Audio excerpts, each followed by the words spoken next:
예, 반갑습니다. 혹시 당에서 바람잡이를 배치했나? 분위기가 굉장히 많이 서 계신데요. 원하시면 이 앞에 와서 앉으셔도 괜찮을 것 같은데, 예, 주최측은 뭐 이 없겠죠. 예, 혹시 원하시는 분 있으면 앞쪽에 와서 앉으시면 괜찮을 것 같고, 의자도 다 있네요.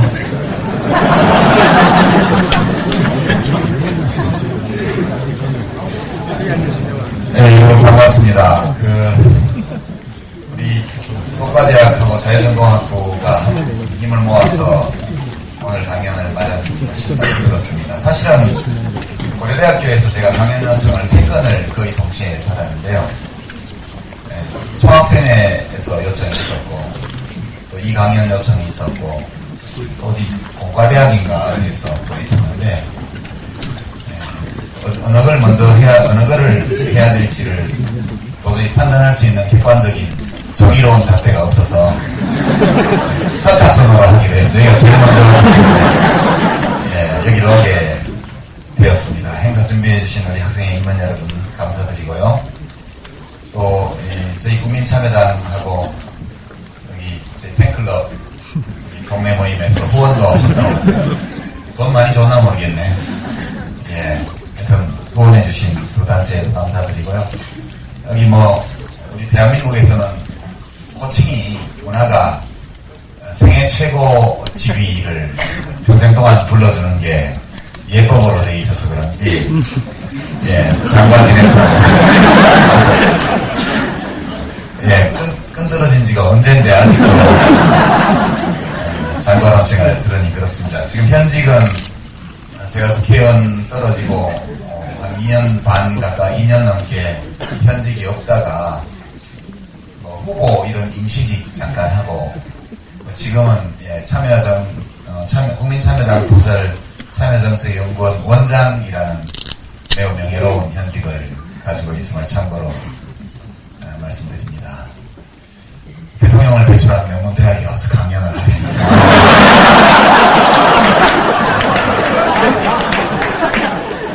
굉장히 긴장되고요. 네, 그리고 또 온 국민이 좋아하는 연하님을 배출한, 연하님은 배출한 게 아니고 이제 우리 연하 씨는 다 커가지고 이 학교에 들어온 거죠. 예, 고려대학교의 명예를 빛나게 한 입학생으로 저는 알고 있습니다. 법과 정의라는 주제로 오늘 여러분께 1시간 한 50분 정도 말씀드리고요. 그리고 질의응답도 이야기하고 나면 꼭 비판할 게 있으니까 여러분이 또 비판해 주시고 되면 그거에 대한 말씀도 좀 드리는 시간 가지고, 혹시 만에 하나 원하시는 분이 계시다면 사인 같은 거 하겠습니다. 이제 법과대학에서 이제 요청한 강연이고, 또 주제도 법과 정의 그렇게 돼 있어서 제가 좀 사실 법을 제대로 공부한 사람도 아니고, 전문 지식이 있는 사람도 아니고, 그래서 사실 좀 이 주제를 정해놓고 난감하기도 합니다만, 법은 상식의 최소한이다 그런 말도 있기 때문에 상식의 관점에서 법과 정의라는 오늘날 많은 국민들의 관심을 끌고 있는 이 문제에 대한 저희 평소의 고민, 생각 이런 것들을 여러분께 말씀드리고자 합니다. 오늘 이 강연 시간이 귀한 시간을 여러분들이 내셔서 이렇게 늦은 시각 오셨는데, 우선 제가 5분 지각해서 굉장히 죄송하다는 말씀 드리고요. 순전히 이것은 제 잘못이 아니고 국가교통정책이 잘못돼요. 도로공사 책임이 서울시 책임, 그 점을 다 알면서 늦게 출발한 것이 저희 잘못이고요. 여러분들 이 시간이 함께 이 문제에 대해서 한번 생각해 볼 거리를 서로 나누고, 무슨 제가 여러분께 어떤 결론을 드리려는 것도 아니고, 또 어떤 결론을, 저희 결론을 말씀드리는 것이 꼭 좋은 것도 아니고, 이제 이 문제는 인류 역사가 지속되는 한 영원히 최종적인 해결책이 없는 문제라고 생각하기 때문에 함께 이 주제에 관한 평소의 생각을 조금 더 심도 있게 발전시켜보는 그런 계기로 이렇게 삼을 수 있었으면 좋겠다는 소망을 먼저 말씀드립니다. 초등학교 시절로 잠깐 초등학교 시절로 돌아가서요.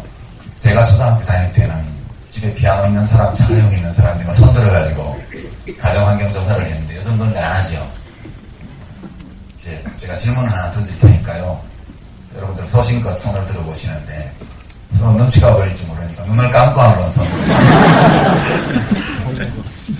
한국 사회는 도대체 얼마나 정의로운가 이 질문입니다. 그래서 딱 기다 아니다 말하기는 어렵지만 그래도 정의로운 사회다 아니다 두 개로 아주 난폭하게 갈라쳐서 여러분의 느낌 이런 것 어느 쪽에 손을 드실지 한번 테스트 해볼까요? 다 같이 눈을 감고 저만 눈을 뜨겠습니다. 제가 다 봅니다. 누가 떴는지. 대한민국 사회는 정의로운 사회다. 손 한번 들어보시죠. 대한민국 사회는 정의롭지 않은 사회다. 내주십시오. 이 나라의 미래가 굉장히 정의롭지 않다고 손을 든 학생들이 한 10배쯤 많았던 것 같습니다. 그렇게 생각하는 이유가 다 있겠죠. 사람마다 다 다를 겁니다. 그리고 우리 사회가 그래도 대체로 정의로운 사회다 이렇게 손을 드시는 학생들도 꽤 있는데 학생들뿐만 아니라 시민들도 그 얘기 함께 하고 계신데요. 또 그 판단에도 일정한 합당한 근거가 있을 것으로 저는 생각합니다. 정의라는 것은 분명히 있죠. 실제 있는 겁니다. 있는데 이제 잘 만져지지가 않고 어떤 형태로 우리 눈에 잘 보이지가 않습니다. 유식한 말로 invisible, 인텔리전으로 얘기를 합니다. 만질 수도 없고 눈으로 볼 수도 없습니다. 그러나 분명히 실체는 있죠. 우리에게는 그런 게 많습니다. 예컨대 재능, 지성 이런 것도 있죠. 있지만 손으로 만질 수 없고 눈으로 확인할 수 없기 때문에 그것을 측정하는 데는 굉장히 어려움이 있습니다. 그래서 뭐 IQ 테스트 이런 게 나온 이유가 또는 뭐 입학시험 볼 때 수능 점수 이런 것들이 어떤 사람의 지성의 수준, 지식의 수준, 교양의 수준 또는 재능의 수준 인지적 능력이라는 것이 있긴 있는데 사람마다 차이가 있는데 볼 수 없고 만질 수 없기 때문에 대신 어떤 도구를 개발해서 그걸로 측정을 해보는 것이죠.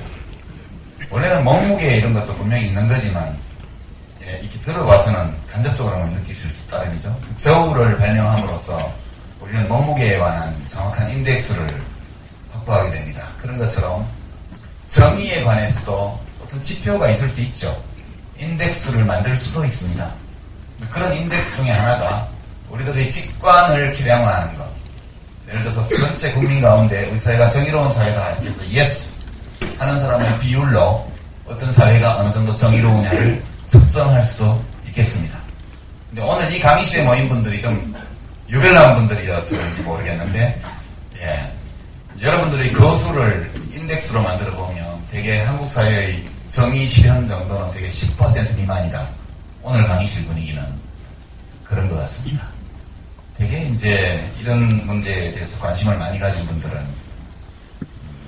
평소에 이 정의에 대해서 뭐가 좀 부족하다고 느끼는 분들이 많을 가능성이 있습니다.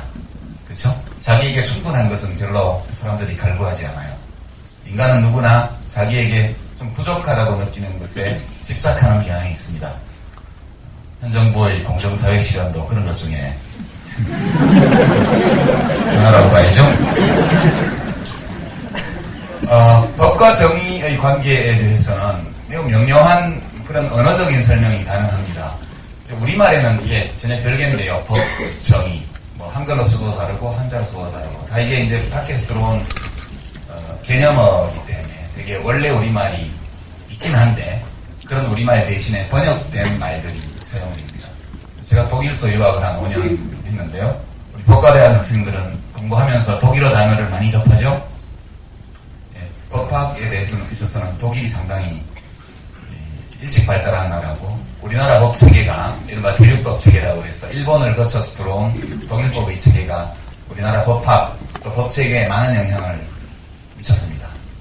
독일어를 보면 법과 정의의 관계가 매우 명료하게 드러납니다. 칠판이 없어서 쓸 수가 없는데 있구나.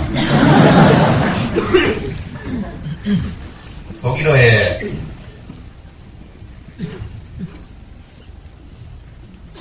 레시트라는 단어가 있습니다. 이게 법이거든요. 법인데 이게 이제 독일어로 레시트 해서 오른쪽이라는 뜻도 있습니다. 오른쪽. 밥 먹는 손. 그래서 한때 독일 기민당이라는 보수당에서 선거구호를 디스말, 레시트, 레시트 이렇게 이번에는 우익이 옳습니다. 그런 뜻입니다. 레시트, 디스 레시트 하면 우익이 이번에는 우익이 옳습니다. 우익을 뽑는 보수당을 뽑는 게 옳습니다. 그런 구호로도 쓰고요. 근데 이제 이 단어가 파생해 나가는 걸 보면 영어의 fair 혹은 우리말의 공정한에 해당하는 단어가 형용사인데 게레시트 이것이 이제 형용사에 해당되죠. 공정한, 정의로운.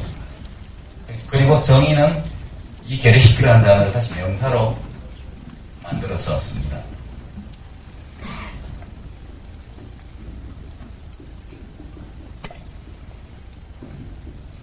게레시티시카이 참 이게 정의죠, 정의. 이게 법과 정의가 같은 어원을 가지고 있고 독일어의 경우에는 정의라는 단어가 법이라는 단어에서 파생되어서 생겼습니다. 이 말은 법이 곧 정의라는 뜻이죠. 언어적으로 보면. 그래서 이제 이런 이제 언어의 발생사를 가만히 보면 결국 법이라는 것이 사람들에게 받아들여질 때 어떤 존재로 받아들이냐면 정의를 실현하는 수단으로 법이 받아들여진 겁니다. 그러니까 정의라는 단어에서 법이라는 단어가 파생되어 나온 것이 아니고 거꾸로의 과정이죠. 법이 먼저 있고 정의라는 관념은 나중에 생긴 것이다. 그렇게 볼 수 있습니다. 외국어 썰에가 옳지 않죠. 이제부터는 좀 몇 가지 재미있는 법언, 그러니까 법과 정의의 관계에 대한 속담, 라틴어 경구, 혹은 뭐 어떤 철학자가 이야기한 그런 법언, 이런 것들 몇 가지를 좀 소개하면서 법과 정의에 대해서 사람들이 지금까지 지난 수천 년 혹은 만년, 1만 년 가까운 문명의 발생 이후 전개된 인류 역사에서 법과 정의에 대해서 사람들이 어떻게 생각했는지를 좀 알아보도록 하겠습니다. 몇천 년 전에 이 문제에 대해서 고민했던 사람들의 고민과 지금 법과 정의의 관계에 대해서 고민하는 우리들의 상황이 그리 근본적으로 다른 것은 아니다. 이렇게 느낄 수 있습니다. 이 법언들을 보면 제일 먼저 소개하는 것이 정의는 강자의 이익이다. 또는 법은 강자의 이익이다. 이런 유명한 말이죠. 누가 한 말이냐면 실제 이 사람이 이 말을 했는지는 모르겠어요. 트리시마코스라는 아테네 철학자의 말입니다. 기원전 5세기니까 지금으로부터 2500년 전에 살았던 사람이 한 말입니다. 정의는 강자의 이익이다. 이 말이 소개된 것은 플라톤이라는 철학자가 대화체로 소크라테스와 철학자들의 대화 형식으로 많은 글을 남겼죠. 그 당시 그리스 도시국가에서 아테네나 알렉산드리아의 중심으로 해서 많은 철학자들이 굉장히 많은 문학작품과 철학작품을 남겼는데 알렉산드리아 대도서관이 침략으로 불타고 나서 이게 다 없어졌습니다.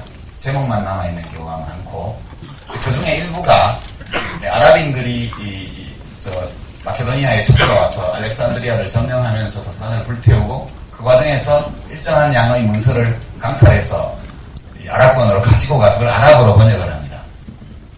아랍말로 번역된 수학책, 철학책, 문학책 이런 것들이 르네상스 시대에 와서 다시 유럽어로 재번역이 되어서 문예부흥 또는 인본주의 세상을 꽃피우는 데 아주 큰 역할을 합니다. 2000년 후에 그런 일이 벌어지죠. 이때 살았던 트리시마코스라는 사람의 말인데 이것이 플라톤이 쓴 대화라는 책 국가편에 인용되어 있습니다. 여기 인용에서는 소크라테스가 아주 이 트리시마코스를 박살을 내는 그런 대화의 내용입니다. 그러니까 소크라테스는 플라톤의 선생님이니까 플라톤이 이걸 기록할 때 당연히 소크라테스의 입장에서 기록했으니까 이 트리시마코스는 굉장히 궤변론자인 것처럼 그렇게 보입니다. 제가 생각하기에 어떤 학자들은 이것에 대해서 이런저런 해석을 많이 하던데 제가 보기에는 이 트리시마코스는 정의 또는 법에 대해서 어떤 당위적인 측면을 이야기한 것이 아니고 있는 그대로 현실을 서술한 것이다. 저는 그렇게 봅니다. 실제 정의라는 게 무엇이든지 간에 사람들이 정의에 대해서 어떤 생각을 하든지 간에 일상적으로 보면 강자의 이익이 정의로 통용된다는 것이죠. 그 당시에서도. 그렇습니다.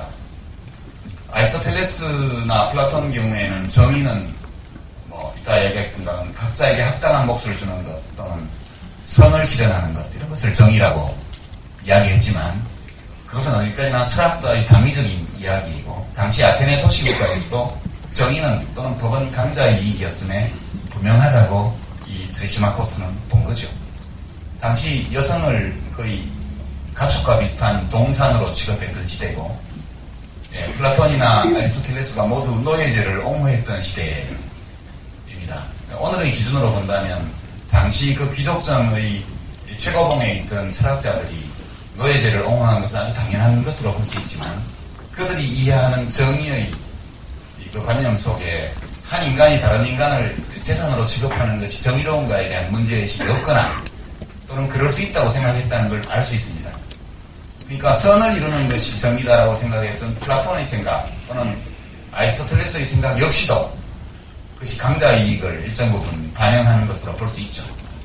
저는 점수를 준다면 플라톤보다는 또는 소크라테스나 아리스토텔레스보다는 학자로서 실사구시적으로 있는 그대로 현실을 관찰한 점에서는 트리시마코스에게 점수를 한 점 더 주고 싶다 그렇게 생각합니다. 이런 류의 생각, 정의는 강자의 이익이다 또는 법은 강자의 이익을 지키기 위한 것이다 이런 생각은 뿌리 깊게 지금까지 존속해 오고 있습니다. 여러분 아시는 동양사상에서 이사, 상한과 같은 그런 지식인들에게서 대표되었던 법가 사상 잘 아시죠? 법가 다 통하는 얘기고요. 누구 말인지 모르겠는데 이런 말도 있습니다. 제가 옛날에 어렸을 때 읽었던 어느 책에서 본 기억이 나는데 누구 책이었는지 모르겠어요. 그래서 작자 미산의 법안인데요. 법은 조심하지 않는 자의 함정이다. 그런 말도 있습니다. 또는 역시 누가 한 말인지 모르겠지만 제 기억에 남아있는 말인데 법은 큰 고기만 빠져나가는 촘촘한 그물이다. 원래 법이 촘촘하면 큰 고기는 걸리고 작은 고기는 빠져나가야죠. 그게 상식입니다. 그런데 이 법이라는 그물은 그물코가 굉장히 촘촘한데 큰 고기는 다 빠져나가고 잔챙이만 걸리게 돼 있는 그물이라는 거죠. 이게 전부 법은 또는 정의는 강자의 이익이라고 이야기한 트리시마코스의 말과 상통하는 법원들입니다. 조금 더 이제 희망적인 데로 나가볼까요? 이 말은 제가 원래 만화책에서 봤던 겁니다. 초등학교 한 5학년 때쯤 무협지 만화를 봤는데 굉장히 억울하게 싸구를 잃고 부모님이 악당의 손에 죽고 사파의 손에 죽고 그리고 자신도 목숨이 들어와져서 낭떠러지로 떨어졌다가 소나무에 걸리고 어느 도산이고 있고 물리고 빨래하고 하는 것에 비결을 점수받아가지고 이 강호의 새로운 강자로 떠오르면서 사파를 정벌하고 다니는 그런 무협지. 우리 남학생들은 다 알죠? 예. 그때는 뭐 이렇게 외설적인 그런 장면이 없는 아주 순수한 무협지가 유행할 때인데 만화로 무협지를 봤는데요. 주인공이 강호에 나타나서 한동안 응급하면서 무술을 익힌 것에 나타나서 사파들을 다 정벌합니다. 완전히 박살내고 혼자 펴펴히 강호를 떠나면서 이제 은퇴를 하면서 마지막 말을 남깁니다. 이 말이죠. 힘없는 정의는 무기력이요. 힘없는 정의는 무기력이요. 정의 없는 힘은 폭력이다. 어린 마음에 너무 감동적이었어요. 그래서 그 만화가 굉장히 훌륭한 분으로 저는 마음속에 넣고 있었는데 이게 나중에 알고 봤더니 볼테르가 책에서 인용해서 굉장히 유명해진 말이고요. 근데 좀 볼테르의 말인 줄 알고 한동안 있었는데 다시 찾아보다 보니까 이것이 철학자 파스칼의 말이더군요.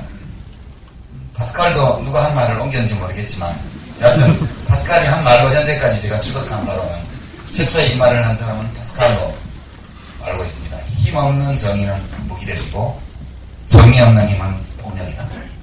그런 뜻입니다. 법에 대해서 좀 더 전향적인 그런 또는 정의에 대한 전향적인 해석을 한 겁니다. 법이 필연적으로 강자의 이익이 되는 것이 아니고 법이 때로 정의를 실현하는 수단이 될 수도 있다는 거죠. 권력이, 법이. 그런 점에서 보면 양쪽 다 가능성을 두고 있는 그런 말이고 이게 되게 계몽주의 시대 이후의 철학자들의 말인 걸 보면 그 노예제가 있던 고대 그리스와는 달리 이미 인간중심주의 또는 인본주의 또는 휴머니즘의 어떤 세례를 받아서 인간중심주의적인 그런 역사 해석, 사회에 대한 해석 이런 것들이 대세를 형성하고 있던 시대에 철학자들이었기 때문에 이런 일을 할 수 있었던 것은 아닐까 보고요. 또 이것도 누가 한 말인지 제가 모르는데 법은 상식의 최소한이다.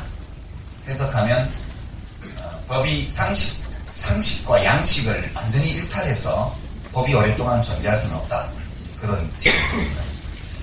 그 다음에 라틴어 법원이라고 하는데요. 이것은 제가 처음 접한 것은 4.19 혁명의 역사를 공부하다가 1960년도 이제 동숭동에 서울법대가 있었을 때, 동숭동인가? 서울 시내 서울법대가 있을 때, 그 법대에 걸려있던 자유의 종이라는 종이 있었는데, 요즘 다시 복원해서 저 신림동에 있는 관악 캠퍼스에도 걸어놨다고 하더라고요.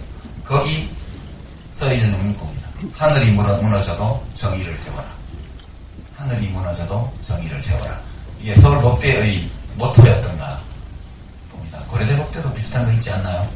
또는 검사들이 신봉하는 모토라고도 하던데 소문으로는 그래서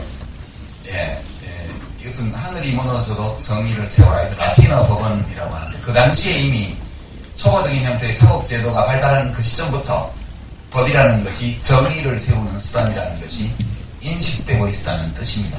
이렇게 보면 법에 대해서 법이 강자의 이익을 실현하는 정의롭지 못한 어떤 도구다라는 생각, 또 법은 강자의 이익을 지키는 도구가 될 수도 있으나 또는 정의를 실현하는 도구가 될 수도 있다는 생각, 또는 더 당위적으로 밀고 나가서 법이 반드시 정의를 세우는 수단이 되게 하라라는 적극적인 의지, 이런 생각들이 한꺼번에 다 존재했다는 것을 알 수 있죠.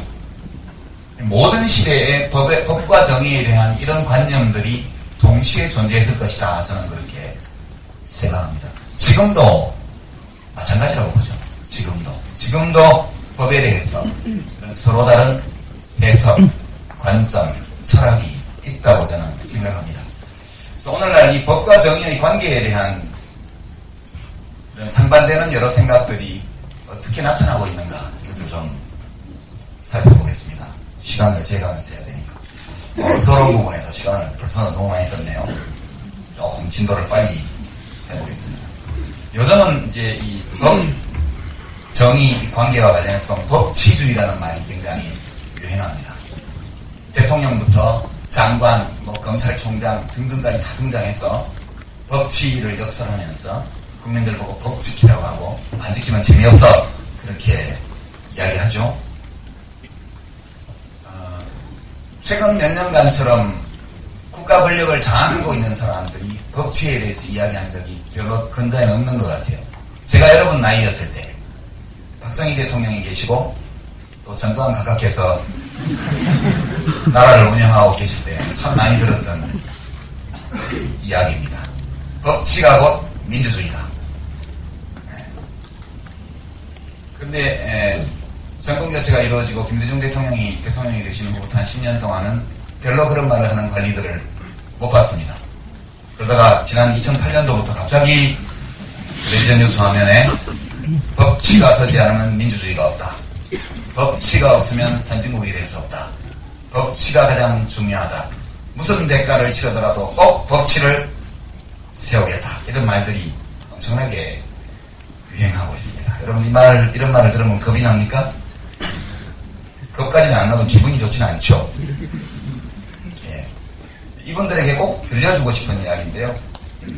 예, 노예제도 뭐 받아들이고, 남자와 여자 사이에는 근원적으로 불평등 관계가 있고, 예, 여자는 남자한테 복종해야 된다는 것을 당연하게 여기던 시대의 플라톤, 철학자인 플라톤이 법과 정부의 관계에 대해서 한 얘기인데요. 이것은 플라톤이 쓴 법률이라는 책 속에 있습니다. The Law. 예. 법이 정부의 주인이고 정부가 법의 노예라면, 법이 정부의 주인이고 정부가 법의 노예라면 인간은 신이 국가에 퍼붓는 축복을 만끽할 것이다. 예, 신이 국가에 내린 축복이라는 것이 만약 있다면 인간들이 그걸 누려야 하는데, 인간이 그 신이 국가에 내린 축복을 마음껏 누리게 할 수 있는 조건이 바로 정부가 법의 주인이 아니고 법이 정부의 주인이고 정부가 법의 노예일 때 비로소 인간은 신이 국가에게 퍼부어준 축복을 만끽할 수 있다, 그런 뜻입니다. 반대로 해석하면 정부가 법의 주인이 되어 있는 한 인간은 국가의 축복을 누릴 수 없다는 뜻이 됩니다. 제가 지금까지 읽어본 책들 중에서 이 법과 국가 권력 또는 정부의 관계에 대해서 또는 정의 이런 문제들에 대해서 가장 명료하게 법치주의의 기본 원리를 이야기해 놓은 것이 플라톤의 이 말이 아닐까, 저는 그렇게 생각합니다. 법치주의는 두 종류가 있는데요. 법치주의는 정의를 실현하기 위한 겁니다. 원래 법치주의는 법치 그 자체가 목적이 아니고, 정의가 무엇인지에 대해서는 조금 이따 제가 다시 말씀드리겠지만, 일단 형식 논리상 볼 때 법이 정의를 실현하는 수단이라는 전제를 두고 본다면 법치를 실현하는 것이 곧 정의를 실현하는 길 맞습니다. 근데 이 법치에 대한 생각도 두 종류가 있는데요. 하나는 이른바 형식적 법치주의라는 겁니다. 이것은 이제 법으로 다스린다, 그런 뜻입니다. 법으로 다스린다. 일단 법이라는 것이 정당한 절차를 거쳐서 만들어지고 나면 누구나 법을 지켜야 되고, 이 법을 그대로 집행하는 것은 어떤 경우에도 정당하다, 이렇게 보는 거죠. 국회에서 날치기를 하든 새벽에 뭐 국회의원들을 동원해서 제3의 장소에서 뭐 1분 동안 200개를 통과시키든, 일단 형식적인 절차를 통해서 법이 만들어지고 나면 누구나 그 법을 지켜야 된다는 거죠. 그리고 그 법을 지키도록 만드는 것이 정의를 실현하는 길이다. 이런 것이 형식적 법치주의, 법치주의에 대한 형식 논리적 이해입니다. 이런 사고방식에 대해서 제가 무슨 문제가 있는지는 일일이 말씀 안 드리고요. 마르틴 루터 킹 목사가 했던 말을 인용하죠. 이분이 한 말이 있습니다. 히틀러의 만행이 당시에는 모두 합법이었음을 잊지 맙시다. 이것이 이제 형식적 법치주의가 가지는 함정인 것이죠. 요즘 중국과 한국 사이의 관계 굉장히 가까운데요. 제가 90년대 중반에 독일 유학 시절에 한 번은 독일 수도, 그 당시 수도 보온에서 제가 장학금을 받던 재단에 장학생들이 모여서 1년에 2차례씩 일주일 동안 같이 살면서 국제 세미나를 하곤 했는데, 그때 중국이 주제로 돼 있던 세미나에서 갔더니 한 30명의 참석자 중에 중국 학생이 13명 되더군요. 예, 일본 학생은 없었고 한국 학생이 한 5명 정도 있었는데, 그 책임자한테 물어봤습니다. 왜 일본 학생이 없냐? 동아시아가 주제인데.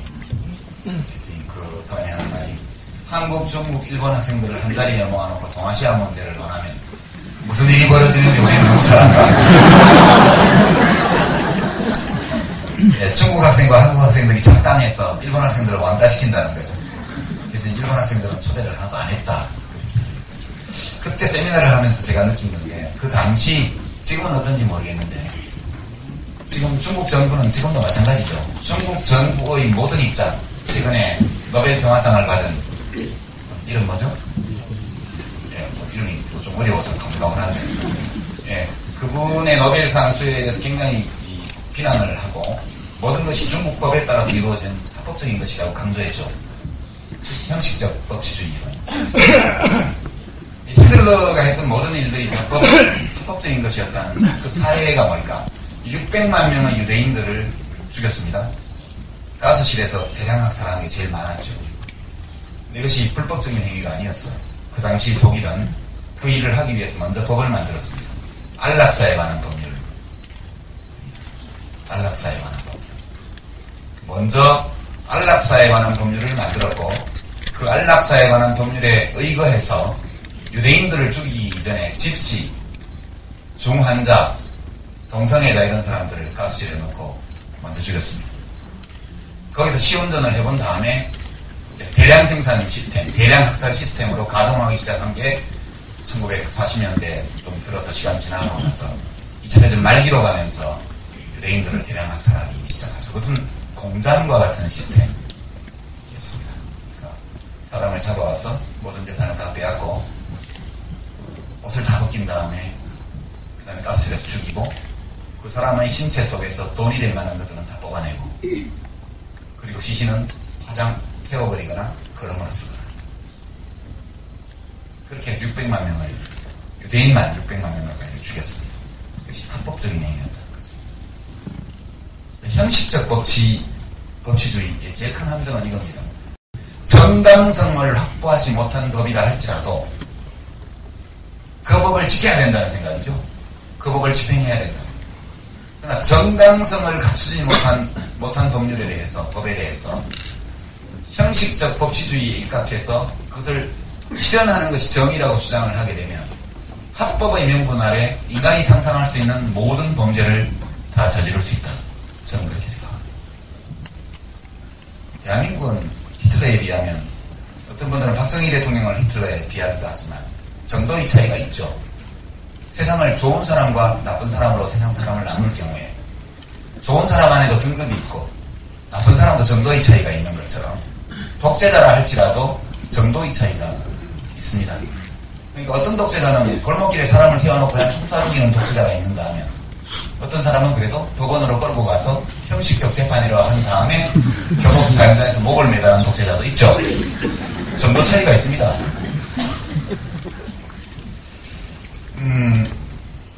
이런 이제 형식적 법치주의 사례를 이제 이렇게 히틀러나 혹은 최근에 조봉환 선생에 대한 재심 판결이 내려졌죠. 평화통일하자고 얘기했다고 해서 반국가 사범으로 몰아서 목매달아 죽였습니다. 이승만 대통령이요.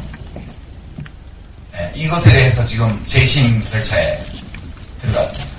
그와 같은 끔찍한 형식적 법치주의는 아니라 할지라도 최근에 전기통신기본법 몇 조인가요?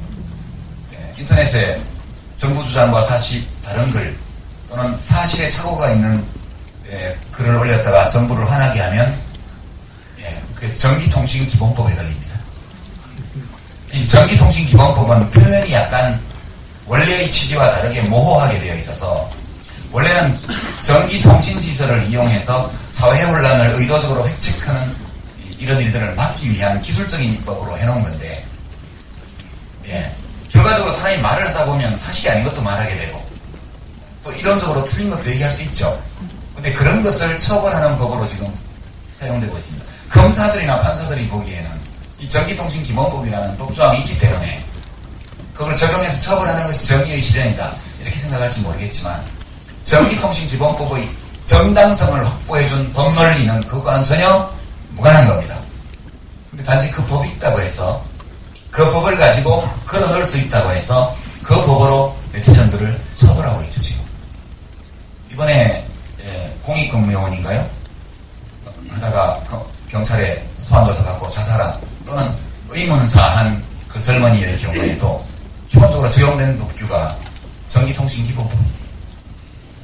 이런 것이 이제 형식적 법치주의의 절정이라고 말할 수 있죠. 매우 사소하고 강도가 약해 보임에도 불구하고 많은 사람들의 입을 틀어막고 언론의 자유를 억압하고 표현의 자유를 탄압할 수 있는 그런 겁니다. 중국 얘기하다 그렇게 나가는데요. 그 당시 중국 학생들을 중국의 인권 문제가 세미나에서 문제가 되니까 그 친구들의 논리가 무척 단순했어요. 중화인민공화국은 주권국가이다. 모든 주권국가는 자기 나름의 법을 가지고 있다. 주권국가가 합당한 절차를 거쳐서 만든 정통성 있는 법을 집행하는 것에 대해서 다른 나라 사람들이 왈가왈부하는 것은 대정단설이다. 딱 3단 논법 또는 이 세 가지의 논리로 철저하게 무장하고 있더군요. 샹하이에서 온 친구들은 조금 덜한 편이고, 베이징에서 온 친구는 아주 완고하더군요. 베이징 국립대학은 좀 그런 것 같습니다. 실제로 뭐가 실질적 법치주의가 무장하고 있는 겁니다. 그때 어느 학생이 니네 그런 식으로 합리화할 거면 니네 히틀러를 왜 비난하느냐? 히틀러가 했던 모든 일들은 전부 법에 따라 한 것이다.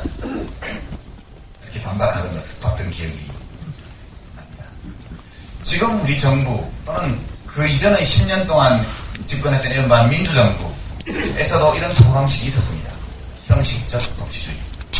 법의 정당성을 따져 묻기에 앞서서 일단 있는 법이기 때문에 적용해야 된다고 주장하는 이런 견해들이 있었죠.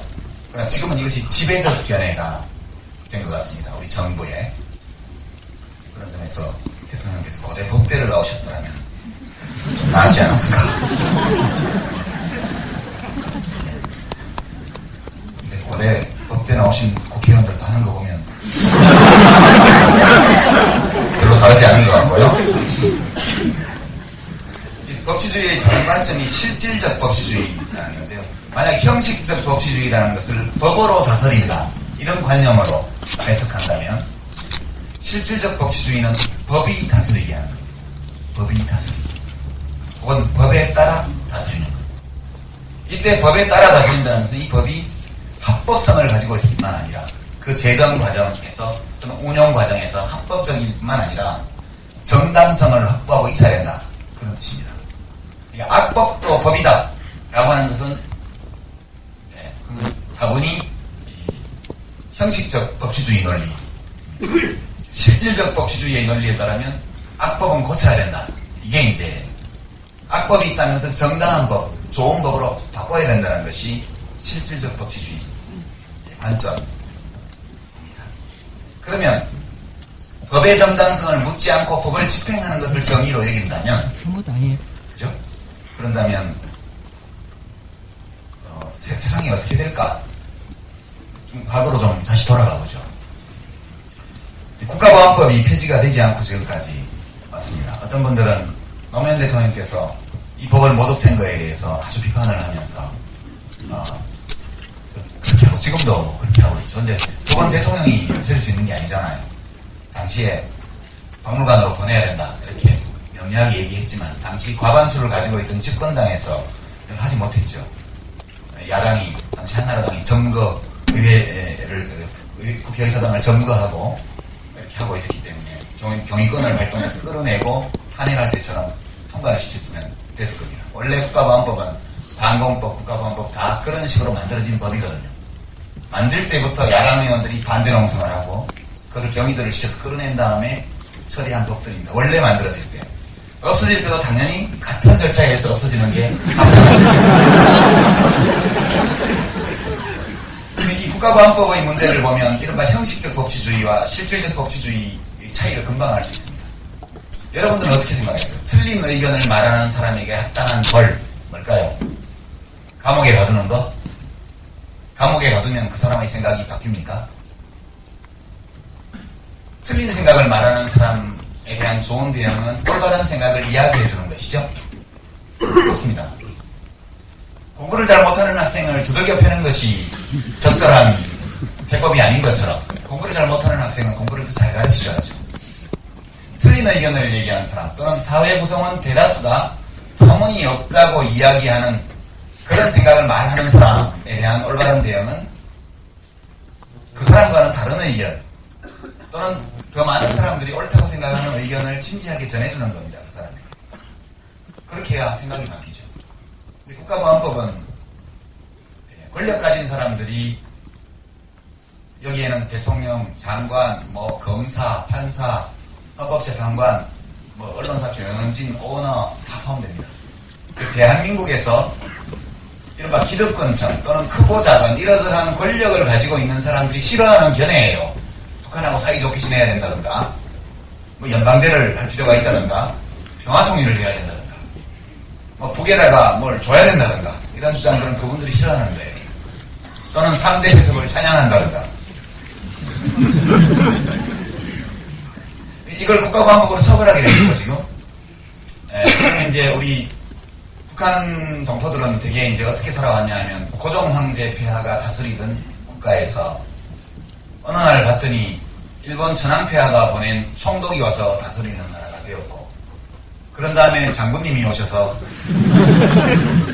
돌아가실 때까지 한 50년을 또 다스리시고, 그게 이제 그 장군님이 수령님이 이제 위수김동이라는 분이죠. 위대한 수령 김일성 동지. 그러니까 이제 뉴스를 할 때 항상 김일성이라는 이름이 나오면 그 앞에 반드시 위대한 수령 김일성 동지. 좀 더 붙으면 민족의 태양이시며, 이게 붙어요. 민족의 태양이시며, 뭐 세계혁명을 이신 위대한 수령 김일성 동지. 이 말이 항상 나와야 됩니다. 그걸 안 나오면, 그걸 안 하는 아나운서는 북한식 국가보안법 위반이에요. 그 줄여서 우리가 위수김동, 위대한 수령 김일성가 50년을 하시고, 그 뒤를 이어서 지금 위지김동 또는 뭐 친지김동, 친애하는 지도자 김정일 동지께서 지금 15년째 통치하고 계시죠. 그 뒤를 이어서 청년대장 김정은 동지께서 또 통치하실지 모릅니다. 북한 주민들의 입장에서 보면 다른 체제를 경험해 본 적이 없어요. 왕조국가에서 식민지로, 그리고 위대하신 장군님의 국가로 이렇게 왔기 때문에 달리 선택의 여지가 없다는 말이죠. 그래서 그거에 대해서 어떤 사람은 뭐 어쩌겠냐, 꼴보기 싫어도 인정을 해야지 이렇게 말할 수도 있고, 저 나쁜 놈들, 멍청한 놈들 이렇게 말할 수도 있겠죠. 또는 북한식 내재적 북한 사회를 이해하기 위한 내재적 접근을 해보면 3대 세습도 나쁘지 않다 이렇게 말을 할 수도 있겠고, 심지어는 대를 이어 충성하자 이렇게 주장할 수도 있습니다. 그래서 어떤 사람이 광화문 내거리에 나가서 위지김동에 이어서 친지김동을 지나서 이제 청년대장 김정은에게 대를 이어 충성하자고 외쳤다고 합시다. 예수천국 불신지옥 외치는 것입니다.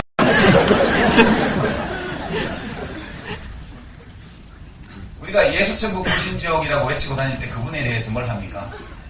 자기가 그런 행동이 옳지 않다고 생각을 해도 예 알겠습니다 라고 지나가거나, 조금 더 여유가 있는 분들은 꼭 그렇게만 생각하지 마시고요 라고 토론을 해볼 수 있습니다.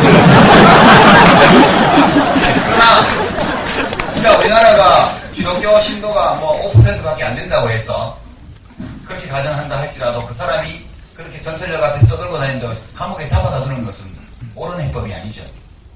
그런 것처럼 대를 이어 충성하자고 어떤 사람이 광화문에 외치다 할지라도 그 사람을 감옥에 집어넣어서 그 사람 생각을 고칠 수는 없죠. 제가 보기엔 누가 그렇게 외친다면 사람들이 이제 피켓 하나 만들어서 대를 이어 충성하자, 김정은 청년대장 만세, 그렇게 광화문에 사고 있다고 칩시다. 검사가 바로 잡아다녔죠. 근데 뭐하러 잡아가냐는 거예요. 이렇게 얘기하면 정치하는 사람이 또 친북, 찬양하고 선동을 흔들었다 이렇게 얘기할 수 모르겠죠. 그 사람을 잡아가두는 것은 국가 예산만 낭비하는 것이 아무 도움이 안 돼요. 그죠? 그 사람에 대한 우리들의 올바른 대응은 국가라는 것이 무엇이며, 정의가 무엇이며, 국가의 리더십이라는 것은 어떻게 형성되어야 되는가에 대해서 대화를 할 수 있겠죠. 너무 더들면 그런 도로교통법이나 공공질서에 관한 법률을 가지고 입건할 수는 있겠죠. 그러나 그것을 국가보안법 위반으로 몰아서 감옥에 집어넣는 것은 저는 정말 국정원이나 검찰의 에너지를 낭비하는 일이다. 저는 그렇게 생각합니다. 요컨대 제가 이 말씀을 드리는 것은, 어떤 사람이 틀린 생각을 말했다고 해서 잡아넣는 것은, 감옥에 가두고 그 사람의 자유를 박탈하는 것은 형식적 법치에는 맞을지 모르지만 정당성이라는 실질적 법치의 핵심에는 안 맞는다는 거예요. 자유론이라는 유명한 책을 쓴 존 스튜어트 밀의 주장에 따르면 우리는 사회 구성원의 다수가 틀렸다고 생각하는 생각을 말하는 사람을 잡아넣으면 안 돼요. 그러면 우리 자신을 해치는 길이 됩니다. 왜냐? 실제로 그 사람의 주장이 맞을 수도 있잖아요. 이 세상의 모든 새로운 사상들은 처음에 불온한 모습으로 나타났으니까 그 생각이 맞을 수도 있어요. 그러면 옳은 생각을 죽여버리는 거니까 우리 모두에게 손해죠. 그러면 그 생각이 틀렸을 수도 있습니다. 근데 그 생각이 그 주장이 왜 틀렸는지를 입증하고 논쟁하는 과정에서 무엇이 올바른가를 우리가 좀 더 잘 알 수 있게 되죠.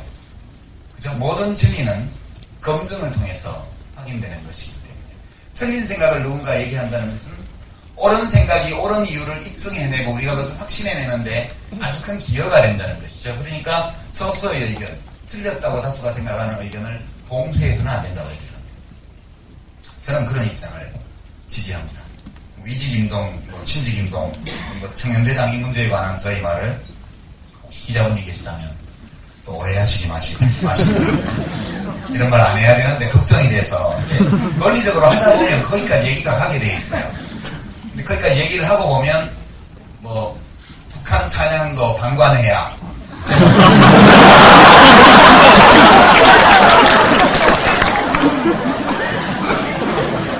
김정은 찬양도 용납해야 이런 제목으로 신문 일면에 보도되면 저 머리 아픕니다. 제발 그렇게 안 해주시기 바라고요. 자, 이제 제 강연이 이제 막바지로 들어가는데요.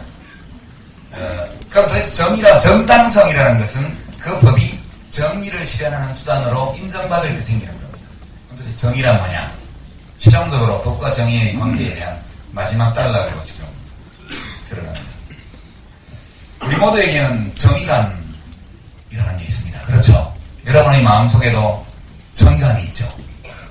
근데 용산에서 경찰이 남일당 건물 옥상을 헬기로 공격하다가 사람이 불에 타 죽었습니다. 그러면 서로 그것이 불법적인 집회 또는 불법적인 행동이다 이었다 할지라도 국가 권력이 그렇게 살아보겠다고 올라간 사람들을 죽음에 이르게 한 거에 대해서 여러분들은 아마 최소한 슬픔 또는 안타까움, 동정심을 느낄 겁니다. 우리들의 마음속에는 직관 또는 본능의 형태로 정의감이라는 것이 들어있습니다. 정의감, 독일어로 치면 저 뒤에다가 진, 센스에 해당하는 진을 붙이면 됩니다. 게레히티히카의 진 하는 게 이제 정의감인데요. 정의라는 관념이 형성되고 나서 사람들이 우리들에게 정의냐 아니냐를 느끼는 어떤 감각이 있다고 본 겁니다. 정의감은요, 우리가 다 타고나는 겁니다. 모든 사람에게 다 있는 것입니다. 어린아이에게도 있습니다.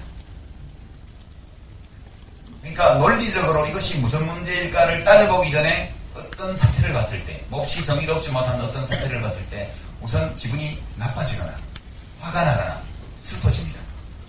왜 그럴까요? 왜 내가 기분이 나쁠까를 좀 따져봐야 무엇인가 정의가 침해되고 있다는 어떤 논리적인 결론을 얻게 됩니다. 그 논리적인 추론을 하기 이전에 이미 우리 느낌으로 와요. 이거 뭔가 잘못됐다. 그렇죠? 우리들에게는 정의감이라는 도덕적 재능 또는 사회적 본능이 있습니다. 이것은 유전정보에 해당되는 사항입니다. 이것은 학습되기도 하지만 학습 이전에 이미 있는 것이에요. 되게 우리가 학습한 내용들은 대뇌 피질에 보관이 됩니다. 아시죠 다? 태어나 학습한 정보는 대뇌 피질에 저장이 되고, 그리고 우리가 가지고 태어난 것, 그러니까 유전자 정보로 있는 것들은 이미 세포 수준에서 가지고 나오는 것. 저는 정의감은 우리 몸의 수십조 개의 세포 속에 이미 처음부터 들어와 있는 본능이라고 생각해요. 그리고 여러분들 이미 애들 다 키워버리신 분들은 소용이 없고요. 이제 앞으로 혼인해서 아이를 낳고 키우실 분들에게 미리 제가 어드바이스를 드립니다. 충고를. 이것이 정의감이 있느냐 없느냐가 영재를 판별하는 매우 중요한 기준 중에 하나입니다. 어떤 아이에게 어떤 재능이 있는지 없는지, 특별한 어떤 지적인 재능이 있는지를 없는지를 알아보는 첫 번째 징후가 그 아이에게 정의감이 있느냐는 겁니다. 정의감. 그러니까 왜 엄마는 그걸 하면서 나는 못하게 해 라고 대드는 아이에게 절대 화내지 마세요. 그것은 어른과 아이, 부모와 나의 똑같을 수 없는 관계를 충분히 인지하기 이전에 인간 대 인간으로 차별을 받을 때 느끼는 불만이거든요. 그것은 매우 본능적인 것입니다. 그러니까 아이들이 한 식당에 모여서 밥을 먹는데 다른 아이들은 등받이가 있는 의자를 전부 주고 한 아이만 등받이 없는 의자를 줬을 때 거기에 대해서 붕괴하는 아이가 그렇지 않은 아이보다 지적 재능이 뛰어날 가능성이 훨씬 큽니다. 아이들의 정의감을 절대 억누르지 마세요. 우리가 지적 재능을 가진 아이들을 알아볼 수 있는 첫 번째의 징후가 정의감입니다. 또는 정의라는 관념 이전에 페어니스, 공정함, 좀 약한 개념으로 차별에 대한 반감, 이런 것들입니다. 왜 이것이 어떤 재능의 징후인지는 전 잘 모르겠지만, 여하튼 제가 육아를 하면서 읽어본 책들에는 그런 내용들이 많이 있었고요. 예. 첫 아이를 키울 때 알았더라면 더 좋았을 텐데. 둘째 아이 키울 때부터 알았습니다. 참고로 말씀드리고요. 그러니까 정의란 뭔가 이렇게 얘기할 때 이것은 우리에게 확 직관으로 확 오는 겁니다. 논리적으로 이것을 세우기는 쉽지는 않아요. 그러나 정의에 대해서 많은 사람들이, 철학자들이 남겼던 많은 이야기들을 종합해 볼 때 되게 정의는 두 가지 관념으로 구성된다, 이렇게 생각합니다. 첫째는 모든 사람을 동등하게 대우해야 된다. 모든 사람을 동등하게 대우해야 된다. 사람 모두 평등하다. 모든 사람을 동등하게 대해야 된다. 칸트식으로 말하면 사람을 수단으로 대하지 말라. 사람을 목적으로 대하는 것. 이것만으로는 정의가 다 해명되지 않아요. 그러면 어떤 사람은 열심히 노력해서 사회에 뭔가 좋은 기여를 하고, 어떤 사람은 배짱이처럼 팽팽 놀기만 했는데 둘 다 똑같이 봉급을 주면 그게 정의로운 거야? 그건 아니겠죠. 두 번째 정의에 대한 관념이 능력과 기여에 따라서 각자에게 합당한 대우를 하라. 이게 두 번째 내용입니다. 두 개는 모순되죠? 모든 사람을 동등하게 대우하라고 해놓고, 동시에 더 많이 노력하고 더 큰 능력을 발휘하고 더 많은 기여를 한 사람을 우대하라. 두 개가 다 모순되는 것 같지만 이 둘을 절충하지 않으면 안 돼요. 우리들이 정의에 대한 관념 자체가 충돌하는 두 개의 생각을 내포하고 있기 때문에 이 둘 모두를 적절하게 충족하는 어떤 상태, 이것으로 우리가 가야 되는 것이죠. 그래서 법이 만약 정의를 실현하는 수단이라면, 민법의 경우에는 첫 번째 것과 관계가 좀 있습니다. 그러니까 사인 간의 어떤 분쟁에 대해서 국가가 심판자, 조정자 역할만 해주라. 다 똑같은 권리 주체로 대해주고, 두 번째 이것은 공법과 많은 관계가 있는 것 같아요. 제가 보기에는 어떤 사회법, 이런 것과 깊은 관계가 있는 것 같습니다. 그러면 대개 이제 우리가 어떻게 이걸 해석할 수 있냐면, 사람들에게 모두 기회를 줘라. 만약 우리들의 삶에 경쟁이 불가피하고 경쟁의 승패가 나올 수밖에 없고, 그 승패에 따라서 서로 다른 보상을 받는 것이 불가피하다 할지라도 우리들의 정의관이 정의에 대한 감각적인 또는 직관적인 어떤 사고가 요구하는 것은 일단 모두에게 기회는 줘야 될 거 아니냐. 그렇게 했죠. 그리고 반칙 못하게 해라. 공정하게 경쟁하게 해라. 그 승패가 나면 승복한다. 그러나 그 승패에 따르는 보상이 승자마저도 마음이 불편하게 만들 정도로, 또는 패자들이 절규할 정도로 차이가 크면 좀 곤란하지 않냐. 되게 저는 그렇게 해석합니다. 정의로운 사회라는 어떤 사회일까 하면 모두에게 기회를 주는 것이 첫 번째입니다. 모두에게 기회를. 두 번째는 경쟁을 마음껏 하되, 사람마다 다 능력의 차이가 있고 노력하는 정도의 차이가 있으니까 어쩔 수 없이 우열이 가려지는 건 불가피하지만 거기서 반칙 못하게 해라. 반칙하는 놈을 처벌해라. 그 다음에 결과가 나타났을 때 그 결과가 모든 사람은 동등하다, 사람은 누구나 존귀하다 라는 우리들의 또 한편의 정의에 대한 관념이 심각히 위협받거나 침해당하지 않을 정도로 그 승패에 대한 보상의 격차가 적절하게 유지되어야 된다.